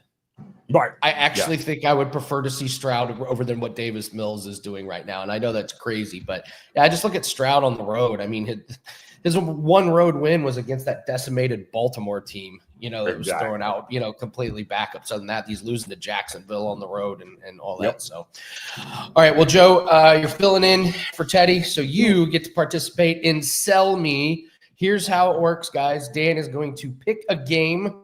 He's going to assign Joe a team, assign me a team. We have to make the case for it. And in the comment section, after the show is over, in the comments, type either Joe if you think Joe's side is right, or Andy if you think my side is right. And then your WagerTalk username, and we'll pick a winner. You get a free 3-day pass. All right. So Dan has picked the Vikings and the Seahawks. It's a big spread. I'm sorry, guys. I'm sorry. There's a lot of grossness on the board. This is disgusting. I'm sorry, Joe. So obviously we couldn't give you the premiere. This is the leftovers that we have here for you. And not only do you have to break down this Vikings team, it's not even J.J. McCarthy, which honestly, Joe, we could be looking at that as a positive. So we got the Vikings getting all these points here in Seattle. Joe, the side you're going to be selling me and the folks is that Viking side plus the points. Andy, you'll break down why the home favorite might just be the way you should be going in this one. But Joe, let us know why the dog is the correct side. Sell me the Minnesota Vikings. Well, listen, if I'm going to be backing the dog in this one, it certainly isn't because Max Brosmer or whatever the hell this is going to be under center is going to get it done. I think it's going to be just simply that the market is going to overreact to all of this and give us all the value. And I think this opened up, Andy, at 11 and a half. I think we're almost up to 2 touchdowns now. And let's face it, I mean, as broken as this Vikings offense might have been, you just watched Green Bay, right, go in and light up a pretty good Detroit defense there yesterday. And yet this Minnesota offense did a really good job of holding that Green Bay offense, rather. That Minnesota defense did a great job of limiting that Green Bay offense a week ago, holding them to under 300 yards. This, to me, is all going to be about who knows – I mean, who knows the quarterback of Seattle in Darnold better than this Minnesota defense as well as head coach? I think this game will surprisingly be a hell of a lot closer than people are anticipating it. No way am I trusting Sam Darnold against a quality defense who might get a turnover or two. And next thing you know, that backdoor cover wide open, because if I'm Seattle, I've been much better on the road than I have been at home over the last couple of seasons. Very tricky spot for Seattle. I would only look at the dog or pass in this spot. Holy shit, Andy! We may have to That was be good. having a new segment on Thursdays. Joe came That was proper good. here with the. That was really good. He came with the receipts, but the favorite might just be a favorite for the reason, Andy, and you'll tell us those reasons right now. Sell me on the Seattle Seahawks. Well, the Seahawks are fresh. They're coming off of a bye, and by a bye, I mean they played Tennessee last week. It was one of the weirdest games you've ever seen. Tennessee held the ball for 37 minutes. The offense just threw the ball to JSN, who just ran for a touchdown. And then Tennessee gets this backdoor cover. And I swear if they don't get that backdoor cover, this line is 14.5. Listen, Seattle just did what they had to do to get the easy win. They've got bigger fish to fry, and the bigger fish to fry is winning these games in the NFC. Their only loss recently is at the Rams. Before that, they win by margin against Arizona. They win by margin against Washington. They win by margin against a good defense at Houston. This is an organization in Minnesota that not once but twice has decided their starting quarterback was hurt after the game, despite seeing nothing in the game to let us know that he was hurt. They're in disarray. I feel bad for Justin Jefferson. I feel bad for the fans. I feel bad for the coaches. This quarterback situation might be one of the worst in the NFL. I will take Seattle to drop the hammer at home here on this poor I mean, you want to talk about a bad situation. They're talking J.J. McCarthy was so bad they didn't want to play him against Seattle, so they throw this guy in here. It is a brutal spot. I think this could get 20s. I think this could be a 21-point win here. I see no upside on Minnesota whatsoever. Sounds like J.J. McCarthy might need a new alter ego. You know, maybe retire 9, change the number, and get a new alter ego for him. Great breakdown by both the gentlemen. All you got to do, guys, comment below, Andy or Joe, with your WagerTalk username. If their side covers, you're going to be getting a free 3-day Flex Picks pass that we'll have for you. We'll select one random comment there. It's that easy. So comment below after the video. And Joe, let the folks know what you have up over there, because you've been seeing it well, man. Well, we got 2 games. I mean, week 14 of the college football season. We have a 5% best bet locked for tomorrow. And the same on Sunday in the NFL. Just too much value to pass up on both those plays. And you can grab them, but take advantage of that Thanksgiving special while you still can. I think it ends at midnight. Is it tomorrow or Sunday? I mean, get 7 days all access, including all the 5% best bets for $67. It doesn't get any better than that. That's what you need to jump on. And then you can get both 5% plays for the price of and get everything else along the way for $67. Absolutely. Great stuff, Joe. Congratulations on the run. Hope you had a great Thanksgiving. Have a great weekend. Cash those big tickets. And yes, you get Joe's picks. 7 days for $67. Don't think anybody's been hotter in this last month than Joe. So, all right, if we can, Dan, you want to go over? I don't know if your mic and your Wi-Fi is good enough to give us your picks. We can go over my week 13 picks here while we're pulling that up. Yes, the 7 days for $67 applies to everybody, myself included. We have so many props coming up in NFL and NBA and NHL tonight. We just put a Formula One play up for clients and qualifying. Those are the kind of plays that you're going to get.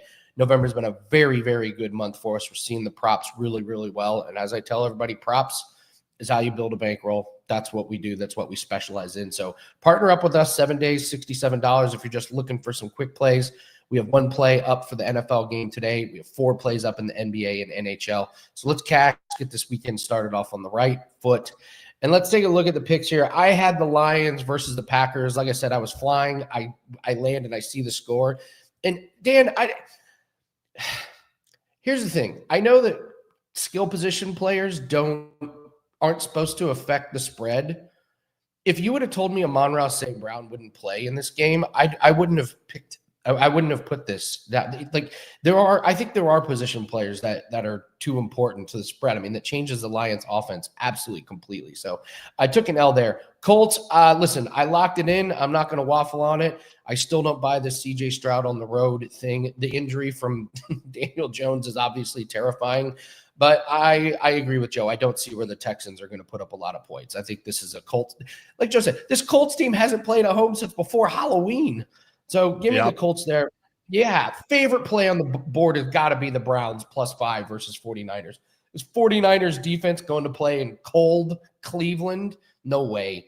The Browns have been really, really good ATS. That was an easy cash last week. So give me the Browns plus points in that weather. And we cashed an over on Shedeur Sanders on his passing yards. We'll get to him in when we do all around the world.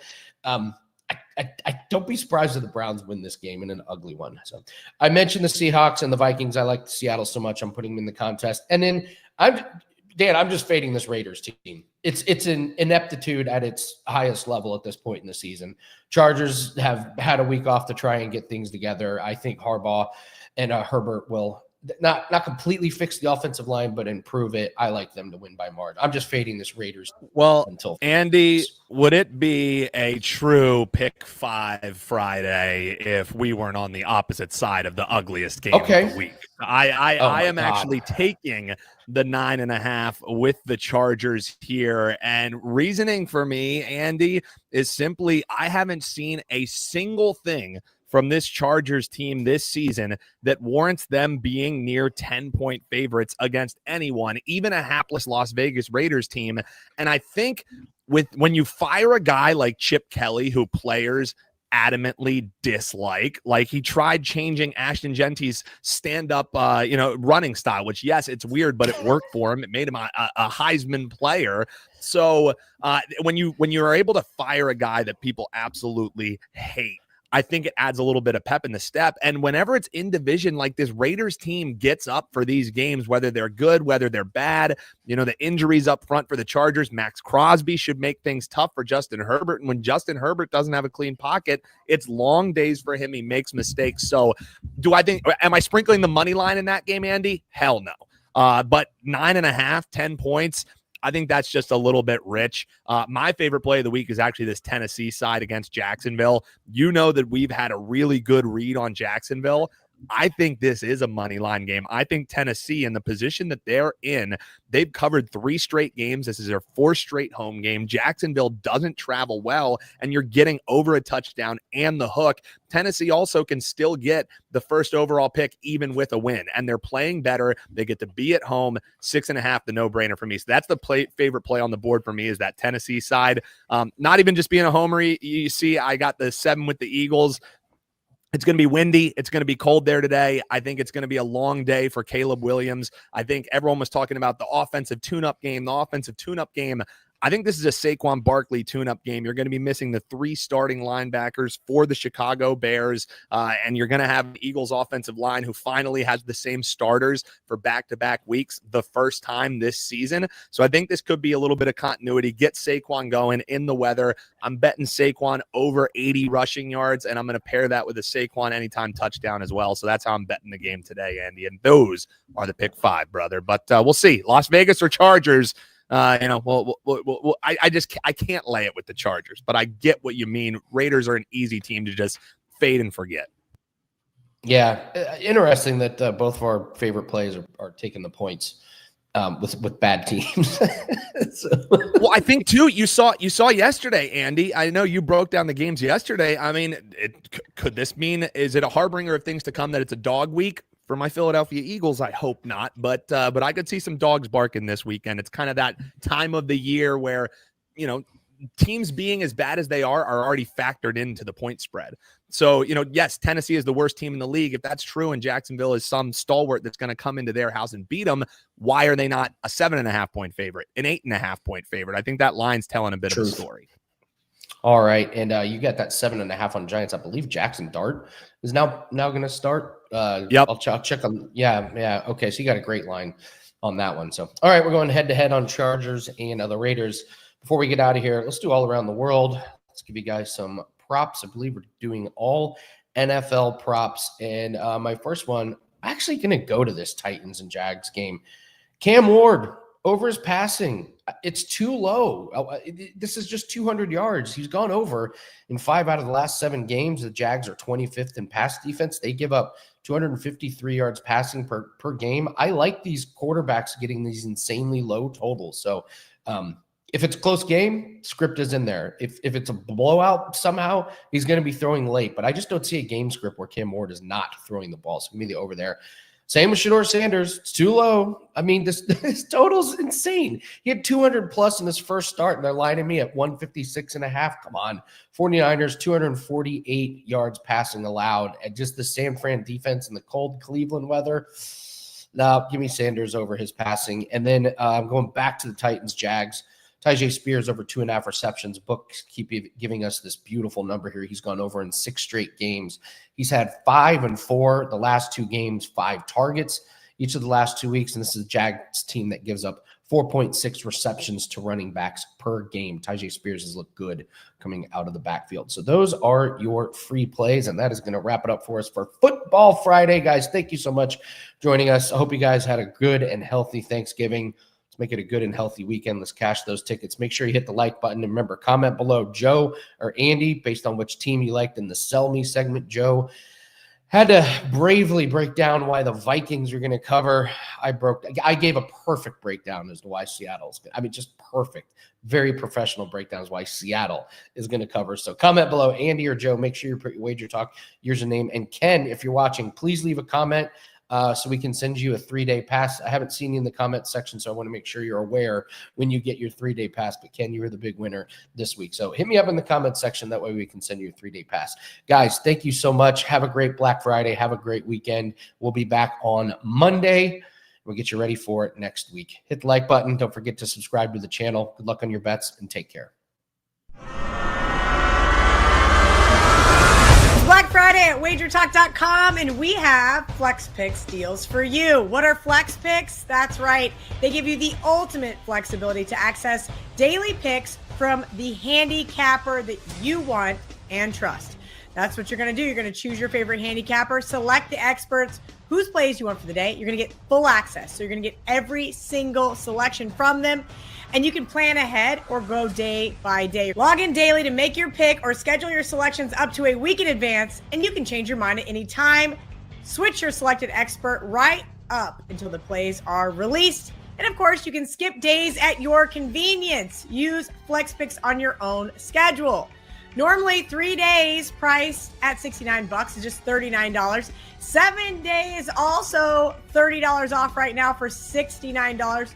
30 days gets you $100 off. 90 days gets you $200 off, $549. And 1 year all access, $1188. That is the best savings you can get all season long on Flex Picks. All WagerTalk Flex options revert to regular full price